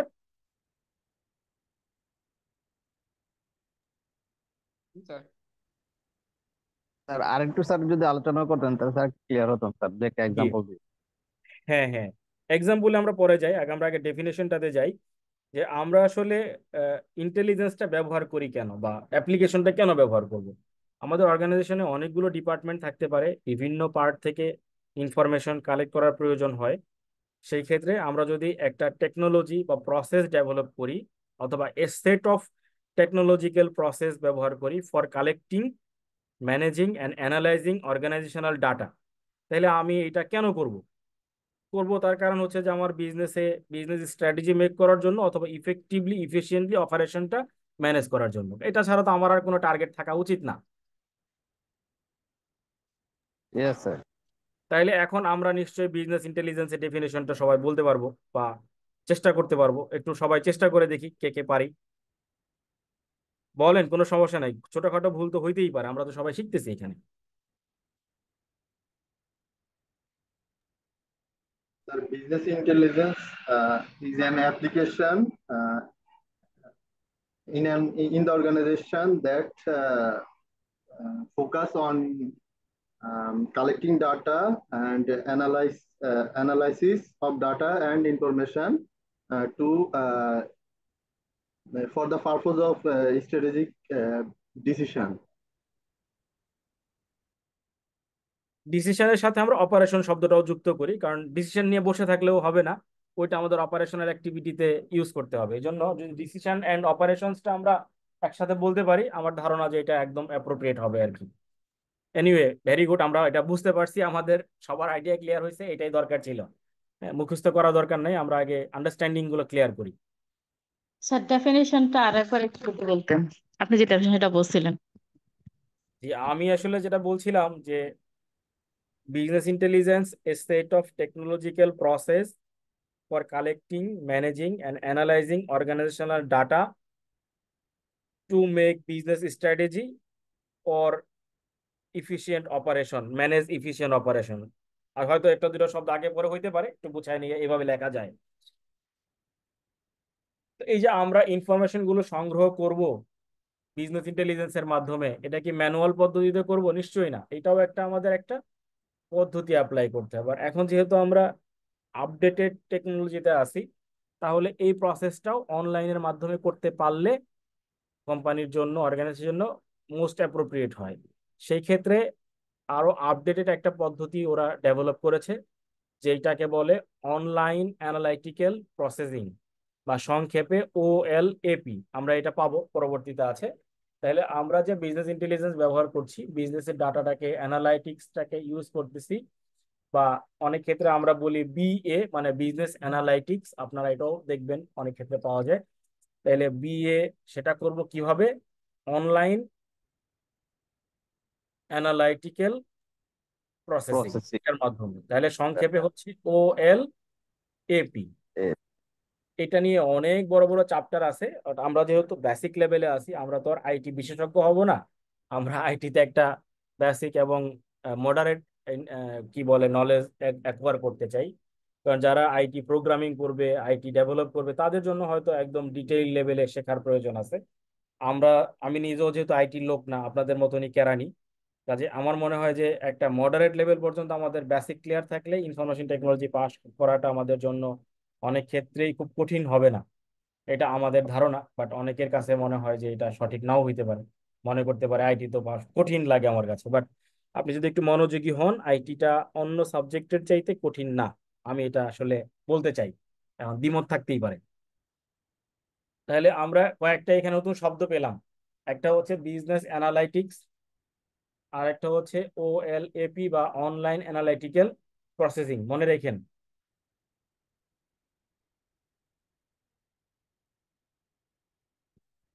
আমরা যে বিজনেস ইন্টেলিজেন্স নিয়ে এতক্ষণ আলোচনা করলাম, সে বিজনেস ইন্টেলিজেন্সের আমাদের বেসিক 5টা পার্ট আছে। ওই 5টা পার্টের মধ্যে একটা পার্ট হচ্ছে অনলাইন অ্যানালাইটিক্যাল প্রসেসিং। দেখেন এখানে আমরা একটা সার্কেল দেখছি, এখানে 5টা বেসিক কম্পোনেন্টকে ডিফাইন করা হয়েছে।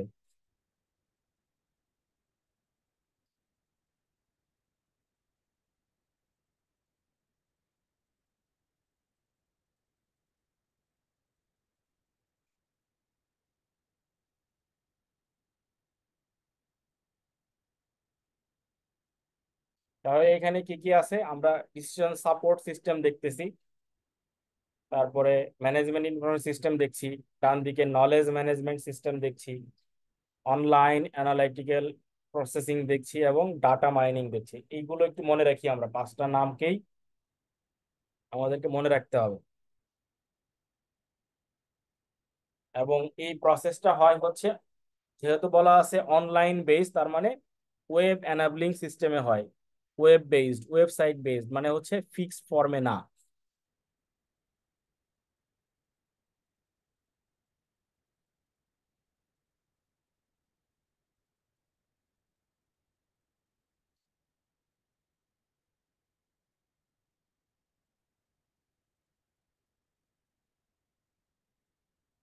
আচ্ছা, আমরা কি কোনো ব্রেকে যাব নাকি একসাথে কন্টিনিউ করে শেষ করে দিব? স্যার, এই যে আমাদের কিছু কিছু চ্যাপ্টারের ক্ষেত্রে এরকম কিছু কেস থাকে যে source adopted from Scott Eden আপনার এই যে লেখা আছে, তো এইগুলো কি আমাদের জন্য পড়া জরুরি কিনা? এইগুলো আমাদের জন্য পড়া খুবই জরুরি। কারণ হচ্ছে যে এইগুলো আমরা এখানে পড়তেছি না, এটার কারণ বলি। যে এইখানে আসলে ওই দেশের কোনো একটা রিয়েল টাইম ঘটনাকে উল্লেখ করে এখানে বর্ণনা করা। ধরেন আমাদের দেশে বর্তমানে কি চলছে, ব্যাংক নিয়ে অনেক আলোচনা সমালোচনা চলতেছে। তো দেখা যাবে যে আমাদের দেশে তো আর বই লেখা হয় না, আমরা বিদেশের বইকে কপি করি। তা আমাদের দেশে যদি বই লেখা হতো, তাহলে যেটা করা হতো যে যখন বিজনেস ফাইন্যান্স বা ব্যাংকিং রিলেটেড কোনো টপিকস নিয়ে আলোচনা করা হতো, তখন এই যে বাংলাদেশে অ্যাসালন গ্রুপ ব্যাংক নিয়ে তো কারসাজি করছে, বা আমাদের বাংলাদেশ ব্যাংক বিভিন্ন ক্ষেত্রে তাদের অপারগতা দেখাইছে। অপারগতা বলছি এই কারণে, কারণ ওটা রেগুলেটর, চাইলে তারা হয়তো রেগুলেশন করতে পারতেন, কিন্তু তা না করে তারা সহযোগিতা করেছেন। এটা হয়তো তাদের পক্ষ থেকে কোনো ধরনের অপারগতা থাকতে পারে, তারা পারে নাই। তো এই যে ভিতরের ঘটনাগুলি, বা আমাদের বাংলাদেশ থেকে প্রচুর ফান্ড দেশের বাইরে রেমিট করে নিয়ে যাওয়া, এইগুলো ঘটনা উল্লেখ করে আমাদের বইতে একটা কেস স্টাডি থাকতো। তাইলে হয়তো যে আমরা স্টুডেন্টরা যখন পড়বো তখন রিয়েল লাইফে এটা বুঝতে পারবো। কাজে ওইটা যদি আমরা পড়ি, আমরা যে টপিকস গুলো জানতেছি, এই টপিকস গুলো নিয়ে এখানে একটা রিয়েল লাইফ এক্সাম্পল আছে। এটা পড়তে যদি পারি আমরা সময় নিয়ে, আপনারা যদি পড়েন, আমাদের নলেজ ডেভেলপ করবে নিঃসন্দেহে। কাজে এটা পড়তে পারলে ভালো।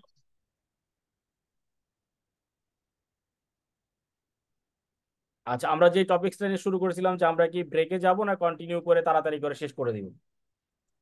ভাইয়া একসাথে শেষ করে দিলে ভালো হয়। জি ধন্যবাদ। অন্য জি কেউ? স্যার একসাথে শেষ করে দিয়েছে। দেখেন, বাকিরা কেউ মন খারাপ করেন না, দুইজনের ওপিনিয়ন পাইছি। যদি কারোর ভিন্ন মত স্যার থাকে আমিও বলেন। একসাথে শেষ আমিও করলে স্যার তো একসাথে শেষ করার পক্ষে স্যার।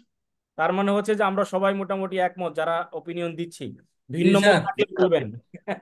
জি স্যার। দিনটা শেষ করে দেন। ঠিক আছে, আমরা 9:30 কাছাকাছি গিয়ে শেষ করার চেষ্টা করবো, মনে হয় বেশি সময় লাগবে না। থ্যাংক ইউ ভাইয়া।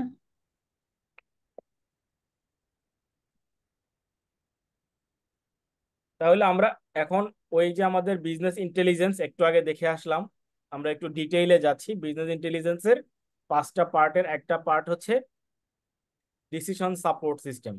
ডিসিশন সাপোর্ট সিস্টেম নিয়ে আমরা কিছুক্ষণ আগে আলোচনা করেছি কিছু কিছু এরিয়াতে।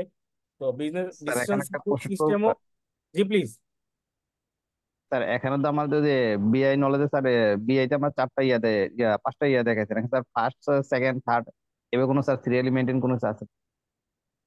এইরকম করে সিরিয়ালি আছে আসলে। এটা এখানে 1 2 করে ইন্ডিকেট করা নাই, বাট কোন একটা কাজের একটা প্রসেস আছে। ওই প্রসেসটা যদি আমরা ফলো করি, ধরেন আমরা যদি বিজনেস ইন্টেলিজেন্সে আসি, তো আমাদের যেটা করা লাগবে আগে হলে কিছু আপনার ইনফরমেশন লাগবে। তো ইনফরমেশন আমরা কিভাবে সংগ্রহ করব? ওই যে আমরা উপরের টেবিলে দেখছিলাম পিরামিডে, যেটাতে আমাদের 3টা লেয়ারে আমাদের এমপ্লয়িরা কাজ করে, ডিসিশনের 3টা স্ট্রাকচার। হ্যাঁ, তাহলে আমাদের কিছু ইনফরমেশন সংগ্রহ করা দরকার। সংগ্রহ করার প্রক্রিয়াটা কি হয়? আমরা আমাদের কোম্পানির ভিতর থেকে ডিসিশন সাপোর্ট সিস্টেম ইউজ করে এমআইএস থেকে ইনফরমেশন সংগ্রহ করি। এই জন্য যেহেতু এখানে আমরা অ্যাপ্লিকেশন বেসড আলোচনা করছি, এই জন্য ডিএসএসটা প্রথমে আসছে। যদি আমরা অ্যাপ্লিকেশন বেসড আলোচনা না করে আমাদের লেগেসি মডেলে বা পুরোনো ধারায় আলোচনা করতাম, তাহলে সবার আগে আসতো আসলে ম্যানেজমেন্ট ইনফরমেশন সিস্টেম। কারণ ম্যানেজমেন্ট ইনফরমেশন সিস্টেমটা হচ্ছে ডিসিশন সাপোর্ট সিস্টেমের আগের ধাপ। আর আমরা যেহেতু এখন অ্যাডভান্স টেকনোলজিতে চলে আসছি, এই জন্য ডিএসএসটা প্রথমে আসছে, তারপরে আসবে আমাদের আসলে নলেজ ম্যানেজমেন্ট সিস্টেম। পাশাপাশি নলেজ করতে গেলে আমাদের এমআইএস লাগবে। এমআইএস এর পরে ডাটা মাইনিং করার পরে লাগবে আমাদের অ্যানালাইটিক্যাল প্রসিজিওর বা অনলাইন অ্যানালাইটিক্যাল প্রসেস। কাজের ধরন অনুযায়ী আসলে আমরা এটাকে আগে পরে করতে পারি, বাট এখানে যদি আগে পরে পরীক্ষায় লেখেন কোনো সমস্যা নাই, কারণ আমাদের যতটুকু নলেজ আমরা কোথাও আসলে এটার হায়ারার্কি পাই নাই। জি স্যার, থ্যাংক ইউ। বাট আপনি চাইলে আগে পরে না করে এই এই হায়ারার্কি মেনটেন করতে পারেন। তো আমরা যেখানে ছিলাম, decision support system computer based information system that provide interactive information support to managers and business professionals during decision making process. খুব সুন্দর করে এখানে প্রথম 3 লাইনে লেখা। এই কাজগুলো করতে গেলে আমাদেরকে কতগুলো সিস্টেমকে ফলো করতে হবে। প্রথমে আছে এখানে অ্যানালাইটিক্যাল মডেল, তারপরে specialised database, then a decision maker's own insight and judgment, then হচ্ছে an interactive computer based modeling process to support semi structured decision বা বিজনেস ডিসিশন। আমরা কিছুক্ষণ আগে যেটা বলতেছিলাম যে ডিএসএস এর সঙ্গে এমআইএস এর তফাৎ কি, দেখা গেল যে ডিএসএস এ কি থাকবে, কিছু মডেল থাকবে। আমরা বলছিলাম ওইখানে যে অ্যানালাইটিক্যাল মডেল দেয়া আছে নিজস্ব, এবং সে কি করে একটা নির্দিষ্ট বা স্পেশালাইজড ডাটাবেস ব্যবহার করে, যে ডাটাবেসের মধ্যে তার রিকোয়ার্ড ইনফরমেশন গুলি আছে, এবং আরো অনেক ইনফরমেশন থাকতে পারে, বাট তার জন্য একটা রিকোয়ার্ড ডাটাবেস দরকার। ডিসিশন মেকার যিনি এই অল্টারনেটিভ গুলো ব্যবহার করে ডিসিশন নিতে চান, তার নিজের একটা জাজমেন্ট ব্যবহার করতে হবে, কারণ মেশিন তার বলে দিবে না যে তুমি 1 থেকে 3 চয়েস করো বা 2 চয়েস করো।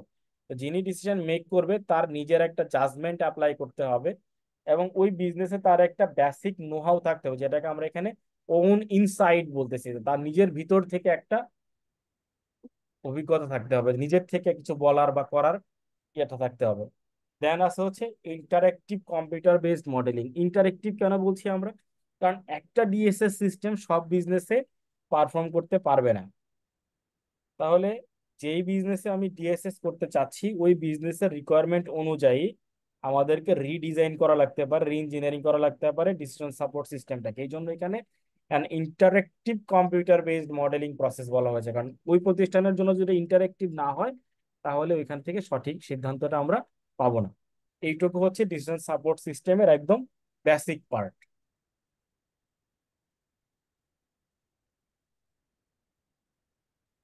এরপরে ডিসিশন সাপোর্ট সিস্টেম আসলে চলে কিভাবে, ওর কতগুলি কম্পোনেন্ট আছে, সেই কম্পোনেন্টের উপরে বেসিস করে সে আসলে পরিচালিত হয়।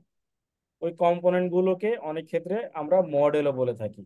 তাহলে ডিসিশন সাপোর্ট সিস্টেম রিলাই করে বা ডিপেন্ড করে মডেল বেজের উপরে, যেই মডেল বেজের উপরে ভিত্তি করে সে বিভিন্ন অল্টারনেটিভ গুলো প্রোভাইড করে বেসড অন ডাটাবেজ। ওই ডাটাবেজে সে কি করে, একটা ভাইটাল সিস্টেম অ্যাপ্লাই করে ওই রিসোর্সটাকে ব্যবহার করে ডিএসএস সফটওয়্যারের মাধ্যমে কম্পোনেন্ট গুলোকে কম্পিউটার কম্পিউটারাইজ সিস্টেমে অ্যানালাইসিস করে ওখানে ইনফরমেশন গুলি প্রোভাইড করে বা বিভিন্ন ভেরিয়েবলস প্রোভাইড করে, যেটা আমরা একটু অল্টারনেটিভ বলেছি। তাহলে আমরা যদি নিজেরা কোনো কাজ করতে চাই, সে আপনি হলো কিছু ভেরিয়েবল অ্যানালাইসিস করতে চান, অডিটর মানুষ আমরা আমরা ওটাও মাথায় এক্সাম্পল আনতে পারি। আমরা রেভিনিউ নিয়ে কাজ করতে পারি, এক্সপেন্স নিয়ে কাজ করতে পারি, প্রফিট নিয়ে কাজ করতে পারি। তাহলে প্রফিট নিয়ে অ্যানালাইসিস করলে আমার তাহলে কি কি ইনফরমেশন অল্টারনেটিভ গুলো লাগবে, এগুলো আমরা নিয়ে কাজ করতে পারি। বা হচ্ছে ক্যাপিটাল বাজেটিং ফর্মুলা নিয়ে বা প্রেজেন্ট ভ্যালু মডেল নিয়ে কাজ করতে পারি। তো এই যে বিভিন্ন এরিয়াগুলো, এগুলো প্রিডিফাইন্ড কম্পোনেন্ট বা মডেল আগে থেকেই আমাদের সিস্টেমে দেয়া থাকবে, কারণ আমরা তো নিজে থেকে মডেল বানাতে পারবো না। ওই মডেলগুলোকে অ্যাপ্লাই করে আমরা ডিএসএসটাকে পরিচালনা করবো, এবং ওই ডিএসএসটা ওই বিজনেসের অ্যানালাইসিস অনুযায়ী মডেলিং করা হবে, যেটাকে বলা হচ্ছে ইন্টারেক্টিভ সিস্টেম বা ইন্টারেক্টিভ কম্পিউটারাইজ সিস্টেম।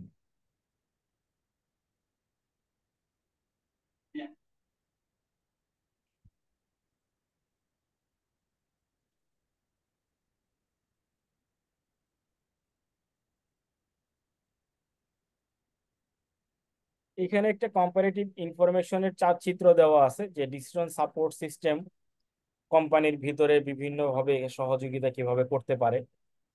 তো এটা তো বাংলাদেশি বই না, এই জন্য বাইরের এক্সাম্পল গুলোকে হাইলাইট করা, যে ডিসিশন সাপোর্ট সিস্টেম সাপ্লাই চেইনের ক্ষেত্রে ভালোভাবে সহযোগিতা করে, এবং ওইটার এক্সাম্পল বা বেস্ট এক্সাম্পল হচ্ছে ডেল, ওয়ালমার্ট, অ্যামাজন। দেখবেন যে যারা ওয়ালমার্টের সম্বন্ধে জানেন বা শপে গিয়েছেন, দেখবেন ওরা এভরিডে ডিসকাউন্ট দেয়। বা হচ্ছে যে অ্যামাজনে দেখবেন যে এভরিডে ডিসকাউন্ট দেয়। অনেক ক্ষেত্রে আমরা এমনও তথ্য শুনেছি যে ম্যানুফ্যাকচারারের চাইতেও ওয়ালমার্ট বা অ্যামাজন বেশি ডিসকাউন্ট দিতে পারে, বা ম্যানুফ্যাকচারারের যে সেলিং প্রাইস, ওই সেলিং প্রাইসের নিচেও ওয়ালমার্ট অ্যামাজন বিক্রি করতে পারে। এটা কেমন হাস্যকর ব্যাপার মনে হইতে পারে আপনাদের কাছে, বাট এটা সম্ভব হয়েছে শুধুমাত্র সাপ্লাই চেইনের ব্যবহারের কারণে বা সাপ্লাই চেইন ম্যানেজমেন্ট সিস্টেমটাকে ইফেক্টিভলি ব্যবহার করতে পারার কারণে। আমরা কি আরো এটা ডিটেল জানার প্রয়োজন আছে, না আমরা সামনে স্যার চলে যাব? একটু যদি ব্যাপারটা মানে কনসেপ্টটা ক্লিয়ার করে দিতেন, মানে সাপ্লাই চেইন কি স্ট্র্যাটেজি নেওয়াতে দেখা গেল ম্যানুফ্যাকচারের চাইতেও আমি সেলার হিসেবে কম টাকায় বিক্রি করতে পারতেছি। হ্যাঁ, এইখানে একটা গুরুত্বপূর্ণ ইস্যু আছে, যে আমরা যেহেতু ফাইন্যান্সিয়াল ম্যানেজমেন্ট নিয়ে পড়াশোনা করি, তো আমাদের কস্ট অফ ক্যাপিটাল বলে একটা বড় এরিয়া আছে। যে কোনো বিজনেসেই কস্ট অফ ক্যাপিটাল, যদি আমার ওন ফান্ডও জি হয় স্যার। তারপর আমরা কস্ট অফ ক্যাপিটাল কনসিডারেশনে নেই। তো এই অ্যামাজন বা ওয়ালমার্ট ওরা যেহেতু অনলাইন মার্কেট, ওদের নিজেদের ওন প্রোডাক্টের চাইতে ওরা যেটা করে ফ্রাঞ্চাইজ প্রোডাক্ট বেশি নেয়। মানে নিজে একটা ওয়্যার হাউস বা নিজে একটা সেলস সেন্টার বা নিজে একটা online e commerce portal develop করার পরে তারা নিজের থেকে কোনো প্রোডাক্ট পারচেস করে না। তো কিছু কিছু করে, একদম যে 100% করে না তা না, কিছু প্রোডাক্ট নিজেরা পারচেস করে সেল করে।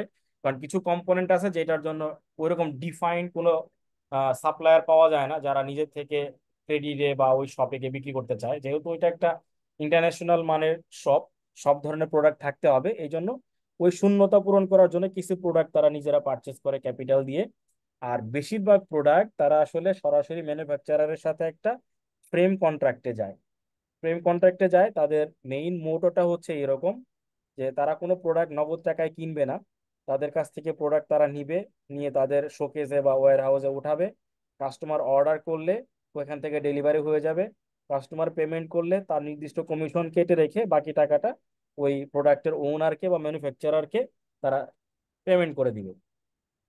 তাহলে আমার যদি কোনো নিজস্ব ক্যাপিটাল এখানে ইনভেস্টমেন্ট না থাকে, আমার নিজস্ব কোনো সেলসম্যান না থাকে, আমার নিজস্ব কোনো এখানে ক্যারিং লোডিং আনলোডিং না থাকে, তাহলে আমি তো প্রফিট কম করলেও চলে।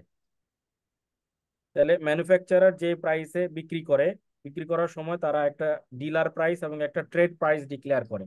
ট্রেড প্রাইসটা মূলত আমরা দেখি, ডিলার প্রাইসটা আমরা দেখি না। এই শব্দটা আমরা তো ক্লিয়ার নাকি? জি স্যার, এটা ক্লিয়ার স্যার। হ্যাঁ, যদি আমরা ট্রেড প্রাইস দেখে থাকি, তাহলে ট্রেড প্রাইসের সাথে ডিলার প্রাইসের মাঝখানে নির্দিষ্ট একটা গ্যাপ অবশ্যই থাকে, এবং ওই ভালো প্রতিষ্ঠানগুলো তাদের ট্রেড প্রাইসের নিচে কখনোই রিটেল করতে পারে না। তাইলে আমি একজন ক্রেতা, আমি যদি ওয়ালমার্টের গিয়ে একটা প্রোডাক্ট কিনতে চাই, কথার কথা যে স্যামসাং এর বা ডেলের একটা ল্যাপটপ কিনতে চাই, ডেলের একটা ট্রেড প্রাইস ঘোষণা করা আছে, ওইটাই হলো ওয়ালমার্টের এমআরপি। ওয়ালমার্ট কি করলো, একটা ক্যাম্পেইন চালায়, ওইখানে 5% ডিসকাউন্ট দিয়ে দিল, যেটা ডেল দিতে পারবে না। তাহলে ওয়ালমার্টের প্রফিট হওয়ার কথা ছিল, আমরা আইডিয়ালি চিন্তা করি হয়তো 10%। সে, তার যেহেতু এখানে কোনো ক্যাপিটাল ইনভেস্টমেন্ট নাই, অ্যাডিশনাল কোনো কস্ট নাই, শুধু সে সে শপটা করে বসে আছে বা অনলাইন মার্কেট পোর্টালটা করে বসে আছে, সে এখানে একটা সেল ক্যাম্পেইন চালাইলো যে আমি অ্যাডিশনাল 5% ডিসকাউন্ট দিব। তখন দেখা যায় যে ওই ডেলের যে ওন শোরুমে যে প্রাইসে বিক্রি করতেছে ট্রেড প্রাইস, তার চাইতে আমরা এখানে আরো 5% কমে পাইতেছি। আমি খুব সংক্ষেপে বলার চেষ্টা করলাম, ডিটেইলে আরো অনেক ব্যাপার জি আছে। স্যার। তো এইটা হচ্ছে বেসিক ডিফারেন্স, যে ওয়ালমার্টে অ্যামাজনে গেলে তারা এই সাপ্লাই চেনের উপর বেসিস করে, তারা কারণ সাপ্লাই চেনটা তারা এমন ভাবে ম্যানেজ করেছে যে আমরা কাস্টমার একটা প্রোডাক্ট কেনার সাথে সাথে ওই কোম্পানির ওই প্রোডাক্টের ওনার জেনে যায় তার একটা প্রোডাক্ট বিক্রি হলো, বিক্রি হওয়ার পরে আমরা পেমেন্ট করার পরে অটোমেটিক্যালি কমিশনটুকু কেটে রেখে, বা ওখানে শিপিং কস্ট আলাদা করে দেওয়া থাকে, শিপিং কস্টও কেটে রেখে ওই ওনারকে পেমেন্টটা তারা ফরওয়ার্ড করে দেয়। তো যেহেতু ওনার অ্যাসিওর্ড যে প্রোডাক্ট বিক্রি হওয়ার সাথে সাথে আমি টাকা পেয়ে যাব, তাহলে সে আর এখানে কোনো ডিলে করে না বা তার প্রোডাক্ট দিতে কোনো কৃপণতা থাকে না।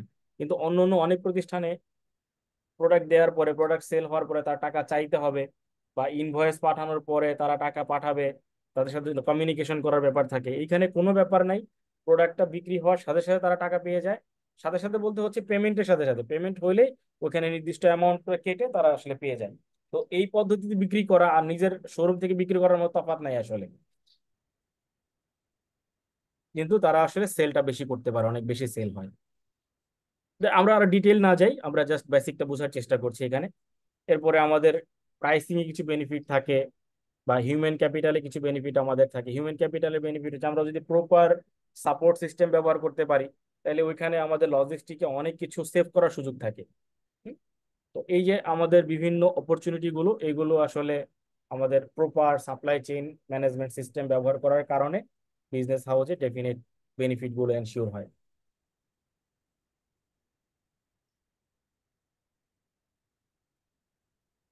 তারপর আছে আমাদের ম্যানেজমেন্ট ইনফরমেশন সিস্টেম।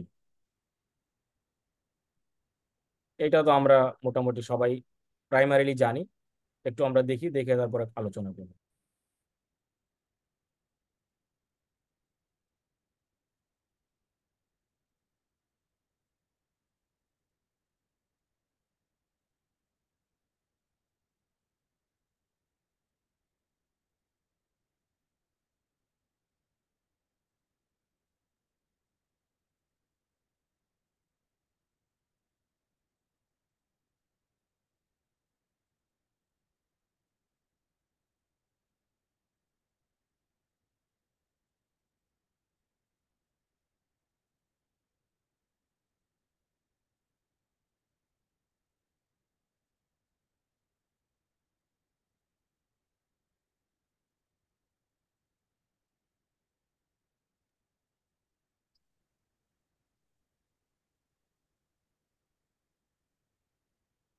তাহলে ম্যানেজমেন্ট ইনফরমেশন সিস্টেম আমরা খুব বেশি সময় দিচ্ছি না, কারণ এটা নিয়ে আমরা অনেকেই জানি।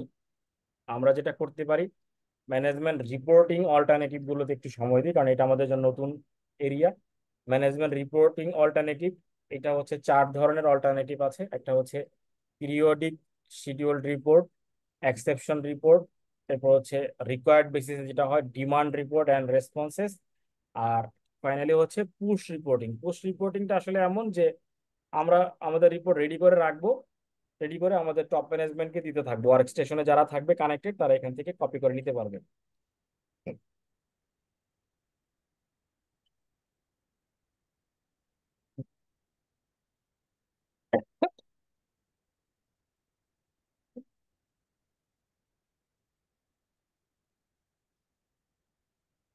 এর পরেরটা হচ্ছে আমাদের online analytical processing, OLAP। Online analytical প্রসেসিংটা আসলে যদি আমরা বেসিকটা বলি, যে বিভিন্ন পার্ট থেকে ডাটা সংগ্রহ করে অনলাইনের মাধ্যমে প্রসেস করে আমাদের যে রিকোয়ার্ড ইনফরমেশন বা এক্সট্রাক্টটা দরকার, সেই এক্সট্রাক্ট প্রোভাইড করাটা হচ্ছে OLAP-র পার্ট। তাহলে OLAP আমাদের কি কি করবে? সহযোগিতা, ম্যানেজারদেরকে ইন্টারেক্টিভলি ইনফরমেশন এক্সামাইন করার বা ম্যানিপুলেট করার সহযোগিতা করবে, এবং এই ক্ষেত্রে যেটা সহজ হয়, লার্জ অ্যামাউন্ট অফ ডাটা একসাথে কনসলিডেটেড উপায়ে অ্যানালাইসিস করা যায়। যেহেতু আমরা অনলাইন বেজে করি, সেক্ষেত্রে আমরা অনেক ওপেন ইনফরমেশন পেয়ে যাই, ডাটা ওয়্যারহাউস থেকে ডাটা পেয়ে যাই, মাল্টিন্যাশনাল ডাটাবেস থেকে, যদি পাবলিক ফর্মে থাকে। আর যদি সেটা সিকিউরড ভার্সনে থাকে, তাহলে তো ওইখান থেকে আমরা ডাটা কপি করতে পারবো না বা ডাটা রিট্রাইভ করতে পারবো না। এই এরিয়াগুলো কাভার করে অনলাইন অ্যানালিটিক্যাল প্রসেসিং এর মাধ্যমে ডাটাগুলিকে প্রসেস করা হয়। তাহলে আমরা উপরের একটা চিত্র দেখি, এটা দেখলে অনলাইন অ্যানালাইটিং এর একটা বেসিক আমরা আইডিয়া পাবো, এবং এখানে পুশ সিস্টেমে বা বিভিন্ন সিস্টেমে যে ডাটাগুলি আসে সেটাও আমরা এখানে দেখতে পাবো।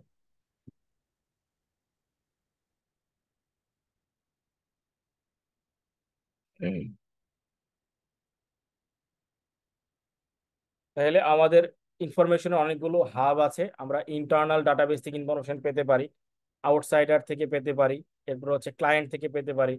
হ্যাঁ, এই যে বিভিন্ন ইনফরমেশন আছে, এইগুলো একসাথে নিয়ে প্রসেস করার প্রক্রিয়াটাই আমাদের পরের ধাপে এসে অনলাইন অ্যানালিটিক্যাল প্রসেসিং হয়ে যাবে। অনলাইন অ্যানালিটিক্যাল প্রসেসিং এ দুইটা মেজর এরিয়া আছে। যে আমাদের একটা হচ্ছে ডাটা কনসিলিডেশন করা লাগবে, অনেক ডাটা একসাথে করে তারপরে কমপ্লেক্স সিস্টেমটাকে রোল আপ করে আমরা ডাটা অ্যানালাইসিস করব। আবার ওইটা থেকে কিছু ডাটা আমাদেরকে ড্রিল ডাউন করে সেপারেটও করতে হবে রিভার্স সিস্টেমে, বা আমাদের রিকোয়ারমেন্ট অনুযায়ী, অথবা অটোমেটিক সিস্টেমেও আমরা কিছু ডাটা ড্রিল ডাউন করে এখান থেকে সেপারেট করতে পারি।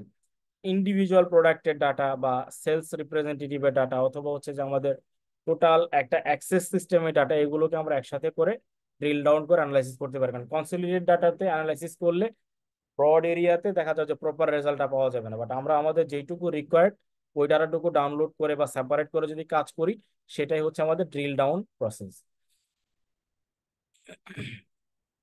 এরপর আরেকটা ইম্পর্টেন্ট পার্ট আছে আমাদের অনলাইন অ্যানালাইসিসে, যেটা হচ্ছে আমরা বলি slicing and dicing. Slicing dicing এর মূল কাজ হচ্ছে যে আমাদের ভিউ পয়েন্ট অনুযায়ী যে আমাদের যতটুকু ডাটা দেখা দরকার, ততটুকু ডাটা আমরা এখান থেকে সেপারেটলি ভিউ পয়েন্টে ডিফারেন্ট মডিউলে অথবা ডাটাবেজের রিকোয়ারমেন্ট অনুযায়ী দেখতে পারি। এবং এটা অনেক ক্ষেত্রে টাইমের সাথেও বেসিস করে থাকে, যে কোন টাইমে কোন ডাটাটা দেখাবে, অথবা প্যাটার্ন অনুযায়ী ডাটাটাকে সেপারেট করে।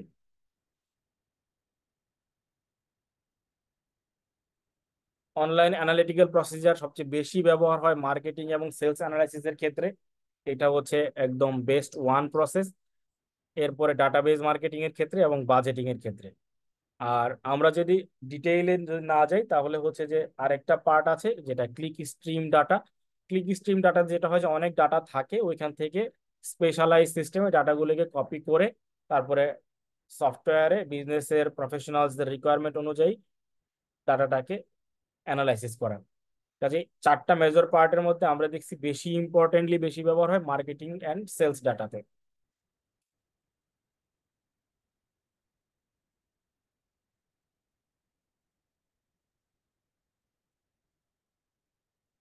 রিয়েল লাইফ এক্সাম্পল গুলো যদি একটু সময় নিয়ে পড়তে পারেন, আমার ধারণা যে আমরা যে টপিকস গুলো আলোচনা করতেছি এটা সবার ক্ষেত্রেই খুব হেল্পফুল হবে আর কি।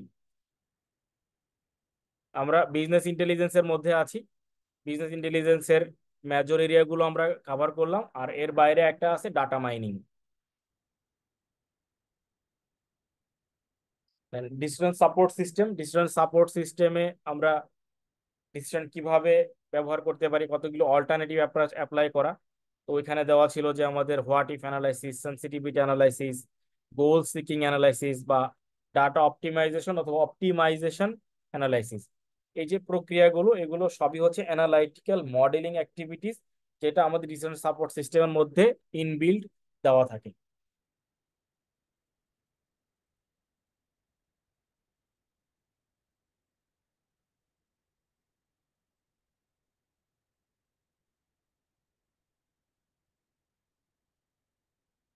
ডাটা মাইনিংটা আসলে তখনই ব্যবহার করা যায় যখন আমাদের আসলে নিজস্ব একটা ডাটা ওয়্যার হাউস থাকে। ডাটা ওয়্যার হাউস নিয়ে আমাদের ডিটেইল আলোচনা এখানে নাই, খুব সংক্ষিপ্ত করে আছে। ডাটা মাইনিং এর পার্ট হচ্ছে আমাদের ডাটা ওয়্যার হাউস, অথবা যেটাকে আমরা ডাটা রিপোজিটরি বলি, আবার অনেক ক্ষেত্রে বলা হয় মেটা ডাটা। যে অনেকগুলো ডাটা একসাথে নিয়ে যখন কাজ করা হয় তখন ওইখান থেকে আমাদের রিকোয়ারমেন্ট বেসিসে ডাটাটাকে তুলে আনার পার্টটাই হচ্ছে ডাটা মাইনিং প্রসেস। তো ডাটা মাইনিং এর মেইন পারপাস হচ্ছে যে ডিসিশন সাপোর্ট সিস্টেমে ম্যানেজারদেরকে তাদের রিকোয়ারমেন্ট অনুযায়ী প্রপার ডাটাটা প্রোভাইড করা। এই প্রপার ডাটা তারা কিভাবে কালেক্ট করবে, তাদের নলেজ রিকোয়ারমেন্ট অনুযায়ী যে তারা কি কি ইনফরমেশন এখান থেকে কালেক্ট করতে চায়, এবং ওইটাকে ডিসকভারি করা। এটাকে সংক্ষেপে বলতেছে knowledge Discovery. Data mining software data analysis করতে সহযোগিতা করে এবং বড় একটা স্টোর থেকে বা বড় একটা ওয়্যার হাউস থেকে ডাটাটাকে কালেক্ট করে নেয়, যেখানে বিভিন্ন পার্টে তারা ডাটাটাকে ডিজাইন করে প্যাটার্ন অনুযায়ী, ট্রেন্ড অনুযায়ী, বা ডাটার কোরিলেশন অনুযায়ী। হ্যাঁ, এই যে বিভিন্ন পার্টগুলো এগুলোকে একসাথে কাভার করে তারা ডাটাটাকে প্রসেস করে। তাহলে ডাটা মাইনিং সফটওয়্যার ইউজ করতে হবে যেখানে বিভিন্ন স্ট্যাটিস্টিক্যাল রুলসও ব্যবহার করা হয়, যেটা আমরা স্ট্যাটিস্টিক্সে পড়ে থাকি, রিগ্রেশন, ডিসিশন ট্রি, বা হচ্ছে নিউরাল নেটওয়ার্ক ক্লাস্টার, বা data detection, highlighting data pattern, বা হচ্ছে ট্রেন্ড অ্যানালাইসিস, হ্যাঁ, বা রিডান্ডেন্ট ডাটা। এই যে আমাদের রিগ্রেশন অ্যানালাইসিস বা এইগুলো আমাদের এখানে ডিটেল কিছু নাই, তবে ডাটা মাইনিং এর ক্ষেত্রে এগুলো আমাদের ইনবিল্ট কিছু অপারেশনাল অ্যাক্টিভিটিস দেওয়া থাকে, যেটা আমরা ওখান থেকে সহজেই ব্যবহার করতে পারি। আমরা এটার ডিটেল যেহেতু নাই, আমরা ডিটেলে যাচ্ছি না।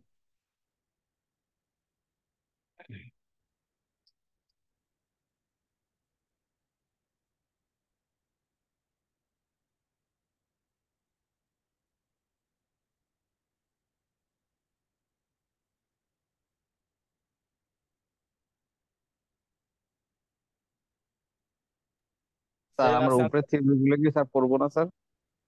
এগুলো স্যার উপরে যে কয়েক কিছু রাখিয়েছিলেন জি স্যার, এগুলো ক্রস সেলিং, স্যার না, নিচের গুলো এগুলো স্যার নিচে এগুলো করবো না ওইরকম না, এগুলোতে আসলে খুব ডিটেল কিছু নাই, বেসিক। আমরা তো পুরো বইই পড়বো, কিন্তু আমাদের ক্লাসে তো সব পড়া সম্ভব না। জি স্যার। স্যার এই বইটা কোথায় পাবো স্যার? এই বইটা আমার কাছেই পাবেন। দুঃখিত যে আগের দিন আমি যে মেইল করেছিলাম আপনাদেরকে, ওই মেইলে 25 মেগাবাইটের বেশি হওয়ার কারণে অনেকেরই পারমিশন নিতে হয়েছে, পরে আবার আমি বিভিন্ন সময় পারমিশন দিয়ে দিয়েছি। বাট এখন আমি চেক করে দেখবো মেইল করার আগে যে আসলে যদি ওটা এক্সিট করে তখন ড্রাইভে দিয়ে ওই এডিটর পারমিশন দিতে হবে আর কি, ওপেন করে দিতে হবে। এটা ওই দিন আসলে খেয়াল করা হয়নি তাড়াহুড়োর মধ্যে। অনেকেরই দেখছি আমার কাছে মেইল চলে আসছে, পরে আবার আমি ওইগুলোতে পারমিশন দিয়ে দিয়েছি। স্যার অথবা আমাদের বাবন ভাইয়ের ইয়া নিতে পারেন স্যার, হেল্প নিতে পারেন মামুন তো বাবন ভাইয়ের থাকেই, এই মেইলে তো মামুন আছে। স্যার এই আমরা পাই না মেইলে স্যার। না, ঠিক আছে। আমি স্যার যে গুগল মেইলটা লিংক শেয়ার রিপ্লাই করে করে দিলেও রিপ্লাই পাবো টু স্যার। অল, সরি বুঝতে পারি নাই। স্যার আপনি ওই গুগল ড্রাইভে লিংক শেয়ার দিয়ে দিলে আমাদের, আমরা ভিউয়ারে ভিউ করে, এডিট না দিয়ে ভিউয়ার দিলে ভিউ করে নিতে পারবো। ওইখানে পারমিশনের প্রয়োজন হবে না স্যার। আচ্ছা ঠিক আছে, তাহলে এটা ওইটাই কি করুন। আমাদের সার্টিফিকেট লেভেলেরও যে ও ব্রায়ানের যে বইটা ইউজ করতে হবে, এটা কি সেটা? জি, ও তাহলে তো অনেকের কাছে থাকার কথা। অনেকের সার্টিফিকেট কাছেই আছে, অনেকের কাছেই আছে। তারপরও আমরা এটা দিয়ে দিব, কেটে দিয়ে দিব আপনাদেরকে। অনেকের কাছেই আছে এবং এটা অনলাইনেও অ্যাভেলেবল পাওয়া যায়। এটা কোন ভার্সনটা, এটা এডিশনটা? মনে হয়, এটা মনে হয় 10th version. 10 version, okay sir. ভাষণ পরিবর্তন হলে আরো ভালো, কারণ এই লেখাগুলি থাকবে, সাথে আরো কিছু রিসেন্ট এক্সাম্পল যোগ হবে, সেটা ভালো। আপডেটেড এডিশন গুলো। হুম। আচ্ছা, ওকে স্যার, আমাদের থ্যাংক ইউ। এর পরের টপিক হচ্ছে executive information system. Executive information সিস্টেমের মেইন পার্ট হচ্ছে যে টপ ম্যানেজমেন্টে যারা থাকে তাদের ইনফরমেশন ভিত্তিতে ডিসিশন সাপোর্ট সিস্টেমে সহযোগিতা করা। তো যখন আসলে আমাদের ফার্স্ট টাইম কোনো ডেভেলপমেন্ট হয়, তখন এক্সিকিউটিভরা বিভিন্ন ইনফরমেশন সংগ্রহ করে ওই প্রতিষ্ঠানের জন্য তারা কিছু ডিজাইন, ইনফরমেশন প্রসেস, বা তাদের বিজনেসের সাকসেস ফ্যাক্টরকে অ্যানালাইসিস করে, বা ওইটার জন্য ক্রিটিক্যাল সাকসেস ফ্যাক্টর কি কি হইতে পারে, এইগুলো সব ডিফাইন করে তারা একটা প্রসেস ডিজাইন করে। ওই প্রসেসটা হচ্ছে তাদের এক্সিকিউটিভ ইনফরমেশন সিস্টেমের বেসিক পার্ট। ওইখান থেকে তারা ডিসিশনটা মেক করে। তাহলে আমরা যদি এক্সাম্পল আকারে বলি যে কোনো রিটেল চেইন শপ যদি কোনো ডিসিশন নিতে চায়, তাহলে তাদের ই কমার্স ভার্সাস ট্র্যাডিশনাল বিজনেসকে মাথায় রেখে তাদের ক্রিটিক্যাল অ্যানালাইসিস করে এবং প্রোডাক্ট লাইন বা প্রোডাক্ট মিক্স এগুলোকে সাকসেস বা ক্রিটিক্যাল সাকসেস এরিয়া অ্যানালাইসিস করে তাদেরকে একটা ডিজাইন ডেপ্লয় করতে হবে। এই যে এক্সিকিউটিভদের যে প্রক্রিয়াটা বা বিজনেস প্রফেশনালসদের যে প্রক্রিয়াটা, এই প্রক্রিয়া সহজ করার জন্য এক্সিকিউটিভ ইনফরমেশন সিস্টেম বা ইআইএস এর ডেভেলপমেন্ট। ইআইএস এর বেসিক কিছু ফিচার দেওয়া থাকে।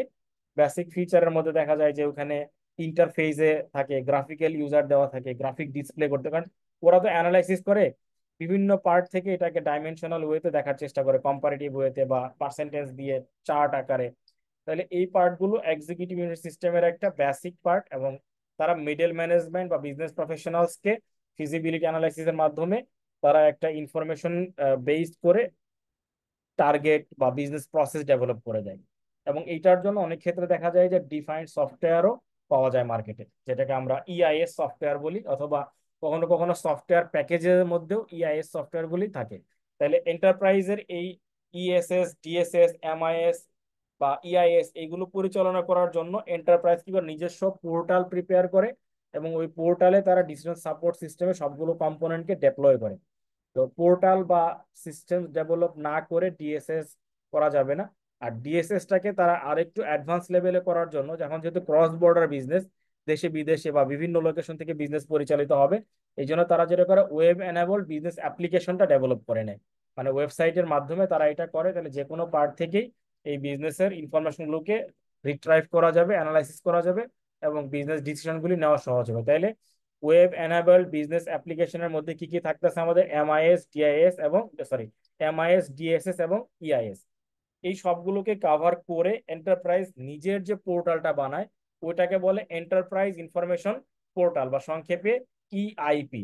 তাহলে web base interface and integration of MIS, DSS and ES, এটা হচ্ছে আমাদের ইআইপি, মানে এন্টারপ্রাইজ ইনফরমেশন পোর্টাল। তাহলে যেই পোর্টালে এন্টারপ্রাইজের এমআইএস, ডিএসএস, ইআইএস সবকিছু ডিজাইন করা থাকবে টেকনোলজিক্যালি, তার রিকোয়ারমেন্ট অনুযায়ী তার ইউজারদেরকে ইন্টারনেটের মাধ্যমে অ্যাক্সেস দিতে পারবে অ্যাক্রস দ্য ওয়ার্ল্ড অথবা যে কোনো এরিয়া থেকে। ওই সিস্টেমটার নাম হচ্ছে এন্টারপ্রাইজ ইনফরমেশন পোর্টাল, বা সংক্ষেপে ইআইপি। আমরা এগুলো একটু মনে রাখার চেষ্টা করবো, কারণ আমাদের যেহেতু শর্ট কোশ্চেন হবে, এগুলো নিয়ে আলোচনা সমালোচনা হইতে পারে।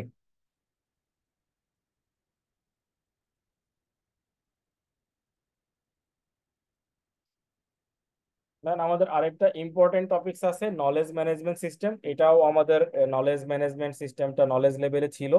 নলেজ ম্যানেজমেন্ট সিস্টেমে এখানে আমরা দুইটা পার্ট খেয়াল করি। একটা হচ্ছে যে নলেজের বেস, আমরা যে সিস্টেমটা ডেভেলপ করতে চাচ্ছি সেটা কোন নলেজ বা কোন ইনফরমেশনের বেসিস করে প্রিপেয়ার হবে। সেক্ষেত্রে কি হবে, আমার ইনফরমেশনগুলো স্টোরেজের একটা প্রয়োজন আছে, এবং ডাটাটাকে ডিসিমিনেট করার একটা প্রক্রিয়া আছে, এবং বিজনেস নলেজটা এখানে টেকনিক্যালি ডিফাইন করতে হবে। তাইলে ওয়েবসাইট তখনই আমার নলেজ ম্যানেজমেন্ট সিস্টেম হবে যখন এটা নলেজ বেস থাকবে for storage and dissemination of business knowledges. আমি ওই জায়গাটা একটু মার্ক করে দিই, একটা লাইনে এখানে বলা আছে শব্দগুলি।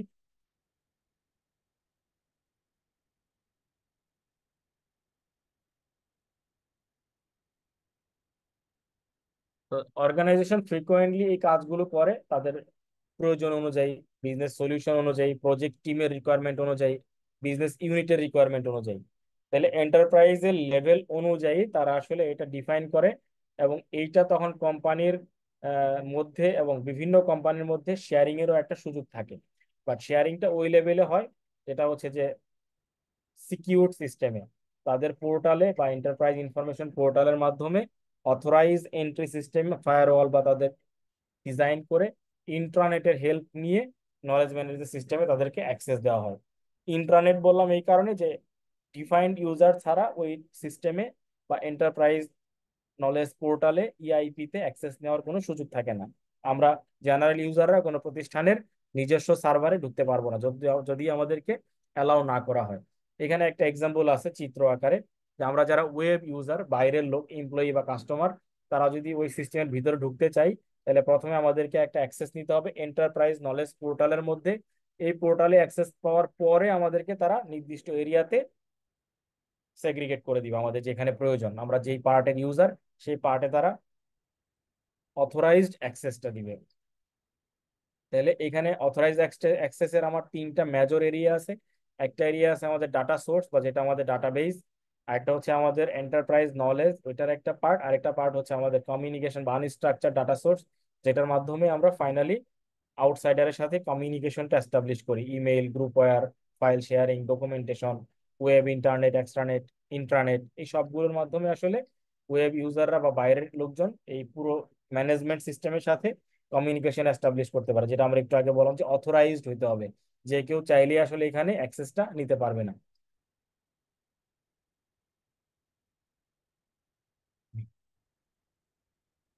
তো আমাদের তো দেখা যাচ্ছে আর্টিফিশিয়াল, চলে আমরা আর্টিফিশিয়ালে আজকে যাব না, কারণ আর্টিফিশিয়াল সিস্টেমটা বেশ বড় এরিয়া, আজকে শেষ করা যাবে না। তাহলে আমরা আজকে যে চ্যাপ্টার দেখলাম এটাতে সবার বা আমরা কি বুঝতে পারছি কিনা, যা পড়লাম সবার আইডিয়া ক্লিয়ার, বা আমরা আসলে বুঝাইতে পারছি কিনা, আমি যা বলতে চাইছি আপনারা বুঝতে পারছেন কি? কারণ আমরা যদি এগুলো সহজে বোঝার চেষ্টা করতে পারি, তাহলে পরবর্তীতে যখন এটা পড়বেন তখন একটু ভালো লাগবে বা ইন্টারেস্টিং মনে হবে। আর যদি কঠিন কঠিন মনে হয় তাহলে পরে আর এটা খুলতে ইচ্ছা করবে না। তার একটু ধারণা পাইছি ইয়া সম্পর্কে, যে সম্পর্কে আলোচনা করছেন এগুলোর সাথে ধারণা পাইছি। এটাই তো সম্ভব, এর চেয়ে বেশি তো আমাদের পক্ষে সম্ভব না। কারণ হচ্ছে ধরেন আপনার, আমরা এখানে 1-1.5 ঘন্টা বা 2 ঘন্টা সময় নিয়ে এই একটা চ্যাপ্টার হয় আপনার 170 পাতা, 100 পাতার উপরে। তো যদি দুইটা টপিকস কভার করেন তাহলে হয় প্রায় 200 পাতার কাছাকাছি। এটা সম্ভব না, আমাদের কিছু এরিয়া স্কিপ করতে হয়, কিছু এরিয়া ধরেন ভাষা ভাষা বলতে হয়, যেগুলো মনে হয় যে খুবই ইম্পর্টেন্ট বা এটা আমাদের অন্য টপিকস এর সঙ্গে কানেক্টেড, ইন্টার রিলেটেড, তখন ওইগুলোতে আমরা একটু বেশি এমফেসিস করি, যেন আমাদের সবার নলেজটা ডেভেলপ করে পরবর্তী চ্যাপ্টারে বা পরবর্তী টপিকস পড়তে গেলে আমরা লিঙ্ক করতে পারি। এইভাবেই আমরা পড়ার চেষ্টা করি। কখনো কখনো হয়তো আপনাদের প্রশ্ন থাকলে তখন এখানে আমাদের বেশি বেশি করে ইয়ে করতে হয়। তাহলে আমরা যদি প্রথমে আবার যাই আমাদের এই চ্যাপ্টারের ইয়েতে, তো আমরা আজকে কি কি কভার করলাম আমাদের ওই সিলেবাসের সাথে ম্যাচ করে দেখেন। আমরা ডিসিশন সাপোর্ট ট্রেন্ড এটা বোঝার চেষ্টা করলাম। আমাদের কি সিলেবাসটার কথা মনে আছে? জি। জি স্যার, ওপেনই আছে স্যার। আচ্ছা, তাহলে আপনারা ওর সঙ্গে একটু ম্যাচ করায় দেখবেন যে আমরা কোথায় কি দেখতেছি। এরপরে decision support system, management information system, analytical using decision support system, EIS, decision support সিস্টেমের পোর্টাল, এন্টারপ্রাইজ পোর্টাল, এবং নলেজ ম্যানেজমেন্ট সিস্টেম। এইগুলো আমাদের দেখেন ওখানে কোন কোন টপিকস কভার করে ওইটা হাইলাইট করেন। আর পরের দিন আমরা যেটা কভার করব এই যে এক্সপার্ট সিস্টেম, নিচে দেখেন একটা লাইনে বলা আছে আর্টিফিশিয়াল ইন্টেলিজেন্স, মানে আমরা লাস্টের দিকে 6 এবং 5-এ।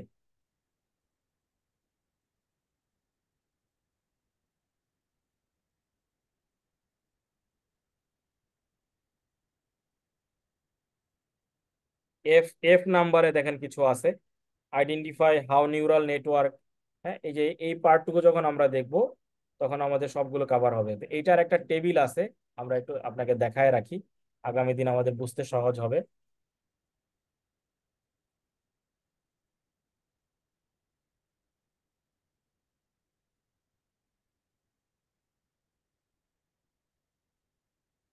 এই টেবিলটাই হচ্ছে আমাদের আর্টিফিশিয়াল ইন্টেলিজেন্সের সবকিছু কভার করে।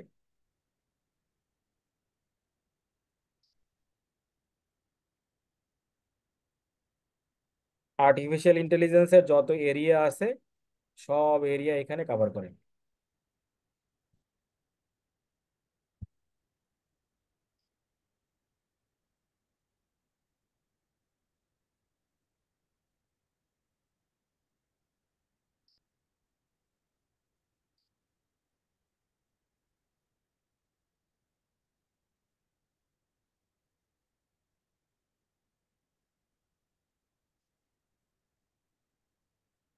তাহলে আমরা একটু আমাদের সিলেবাসের ওইখানে যাই। সিলেবাসটা আমাদের তো ম্যাপিং করতে হবে।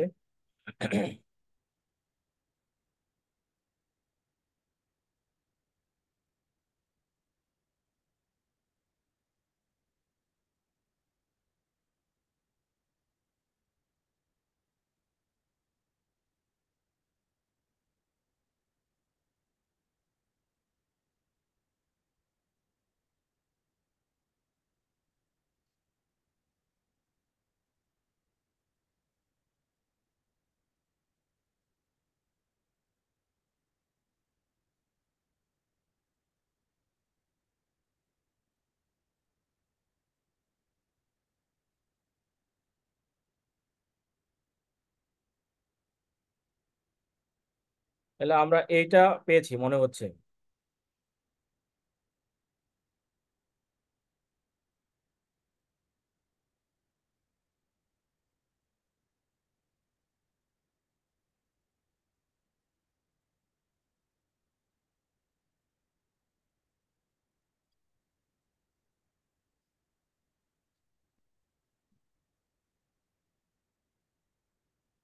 তো আমার মনে হচ্ছে যে উপরের সবগুলি আমরা পেয়ে গিয়েছি। নেক্সট দিন আমরা আসলে এফ, জি, এইচ এই তিনটা কভার করব। এই তিনটাও আমাদের ওইখানেই আছে, মোস্টলি কভার করে যাবে আমাদের যে লার্নিং অবজেক্টিভ দেওয়া আছে এবং আমাদের অ্যাসেসমেন্টের জন্য যে এরিয়াগুলো হাইলাইটেড করা। আমরা কি একমত? জি। তাহলে খুব বেশি অন্য কোনো বই আমাদের খুঁজতে যে হবে এরকম ম্যান্ডেটরি না, এখান থেকেই আমরা এরিয়াগুলো কভার করতে পারি। বাট নলেজ ডেভেলপমেন্টের জন্য আমরা অন্যান্য বই, গুগল সার্চ বা কোনো জার্নাল পড়তেই পারি যদি সুযোগ পাওয়া যায়, এবং ওইটা পড়লে আরো ভালো হবে আমাদের জন্য। তো আমাদের আজকের আলোচনায় কারোর যদি কোনো প্রশ্ন থাকে আমরা শেয়ার করতে পারি।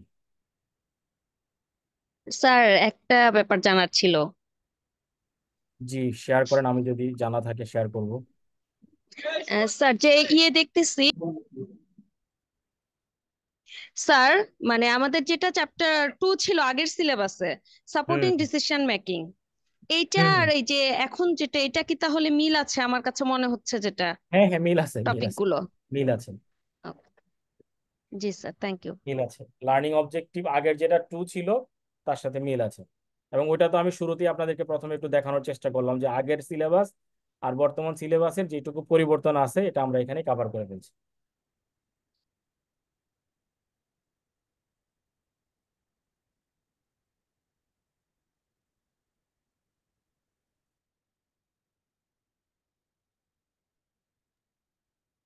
স্যার আমার একটা কোশ্চেন ছিল, কোশ্চেন বলতে জানা জিনিস ছিল, সেটা হচ্ছে আমরা যেগুলো পড়তেছি এখন বা যে করতেছি এগুলো হচ্ছে যেহেতু আমাদের কোশ্চেনের প্যাটার্নটা একটু চেঞ্জ হচ্ছে, এমসিকিউ বেসড হবে। এই যে এমসিকিউ এটা প্রিপারেশন নেওয়ার জন্য কি আমি নিজেকে কিভাবে প্রিপেয়ার করতে পারি? কোনো গাইডলাইন যদি থাকে। আমাদের গাইডলাইন কিছু আসবে, আমাদের সম্ভবত নভেম্বরের 10 তারিখের আগে পরে কোনো এক সময় বোর্ড অফ স্টাডিজ থেকে আমাদেরকে কিছু গাইডলাইন দেওয়ার কথা। আমরা একটা আইডিয়া পেয়েছি, যেহেতু আমরা ক্লাসে আপনাদের সাথে ডিরেক্টলি কানেক্টেড থাকি, এটা আমাদের মাধ্যমে হতে পারে অথবা সরাসরি হালিম ভাইয়ের মাধ্যমে আপনাদেরকে ডিসক্রাইব করা হবে।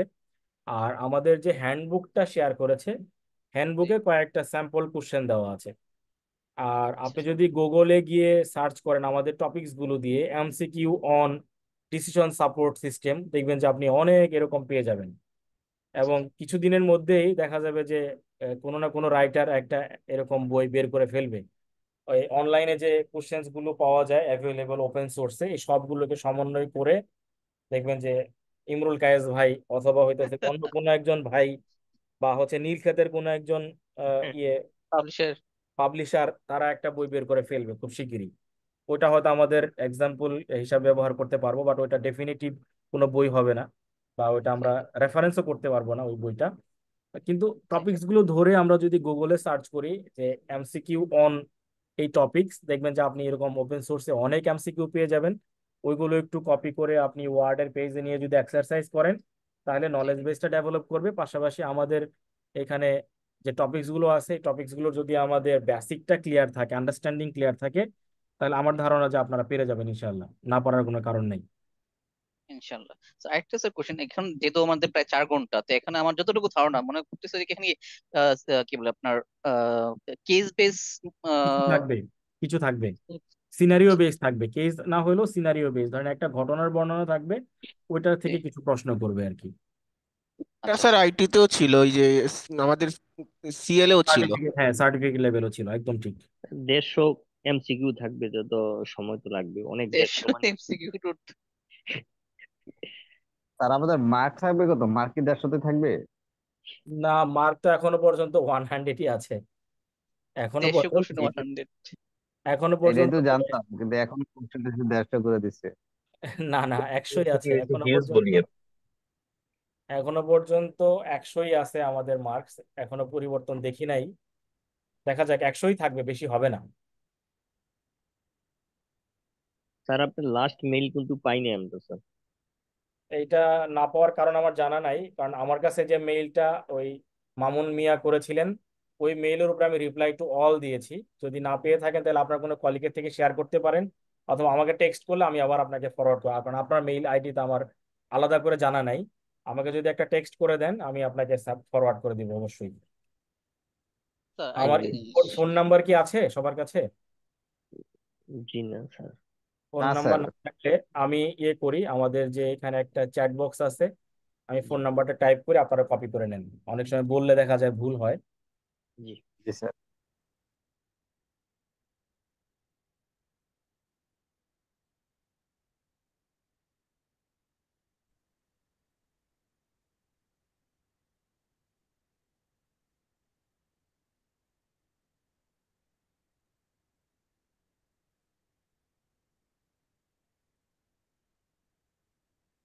দেখেন তো আমি আমার ফোন নাম্বার দিয়েছি,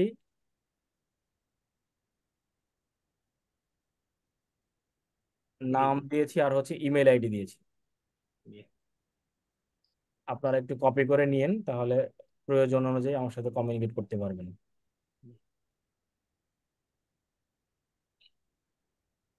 বা অনেক ক্ষেত্রে আপনাদের গ্রুপ থাকে, গ্রুপ থাকলে আমাকে গ্রুপে অ্যাড করে নিতে পারেন, বা গ্রুপ থেকে আমাকে টেক্সট করলে আমিও আপনাদেরকে করার চেষ্টা করব, রেসপন্স করার চেষ্টা করব।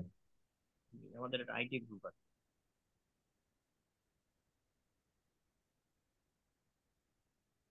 ঠিক আছে, আর কোনো কোশ্চেন্স না থাকলে আমরা হয়তো ক্লোজ করতে পারি আগে আগে, সর্বসম্মতিক্রমে আর কি, যদি সবার মতামত থাকে। স্যার একটা জাস্ট ছোট্ট একটা কোশ্চেন, সেটা জি, হচ্ছে সেক্ষেত্রে আমাদের যে কোশ্চেন গুলো হবে 150 হচ্ছে এমসিকিউ, সেক্ষেত্রে কি পার কোশ্চেনে কি হচ্ছে নাম্বারটা কি ফ্র্যাকশনাল হবে সেক্ষেত্রে? ফ্র্যাকশনাল হবে। ওই যে সিনারিও দেওয়া থাকবে, সিনারিওর উপরে মার্কসটা থাকবে বা ডানে মার্কসটা থাকবে। দেখা যাবে 10-এর জন্য হয়তো 12-13টা প্রশ্ন হইতে পারে, আবার 10-এর জন্য 8টা প্রশ্ন হইতে পারে। দেখা গেল যে ওই টপিকসটা পড়তে সময় লাগতেছে বেশি, ওইখানে প্রশ্ন তারা কম দিবে, কারণ আপনাকে তো টাইম ম্যানেজমেন্টটা করতে হবে। ওইভাবে একটা ডিজাইন করা থাকবে যেন আপনার টাইমটা প্রপারলি ম্যানেজ করা যায়। Thank you. ঠিক আছে, সবাইকে ধন্যবাদ। আমরা একটু আগে আগে শেষ করলাম আপনাদের অনুমতিক্রমে। জি স্যার। জি।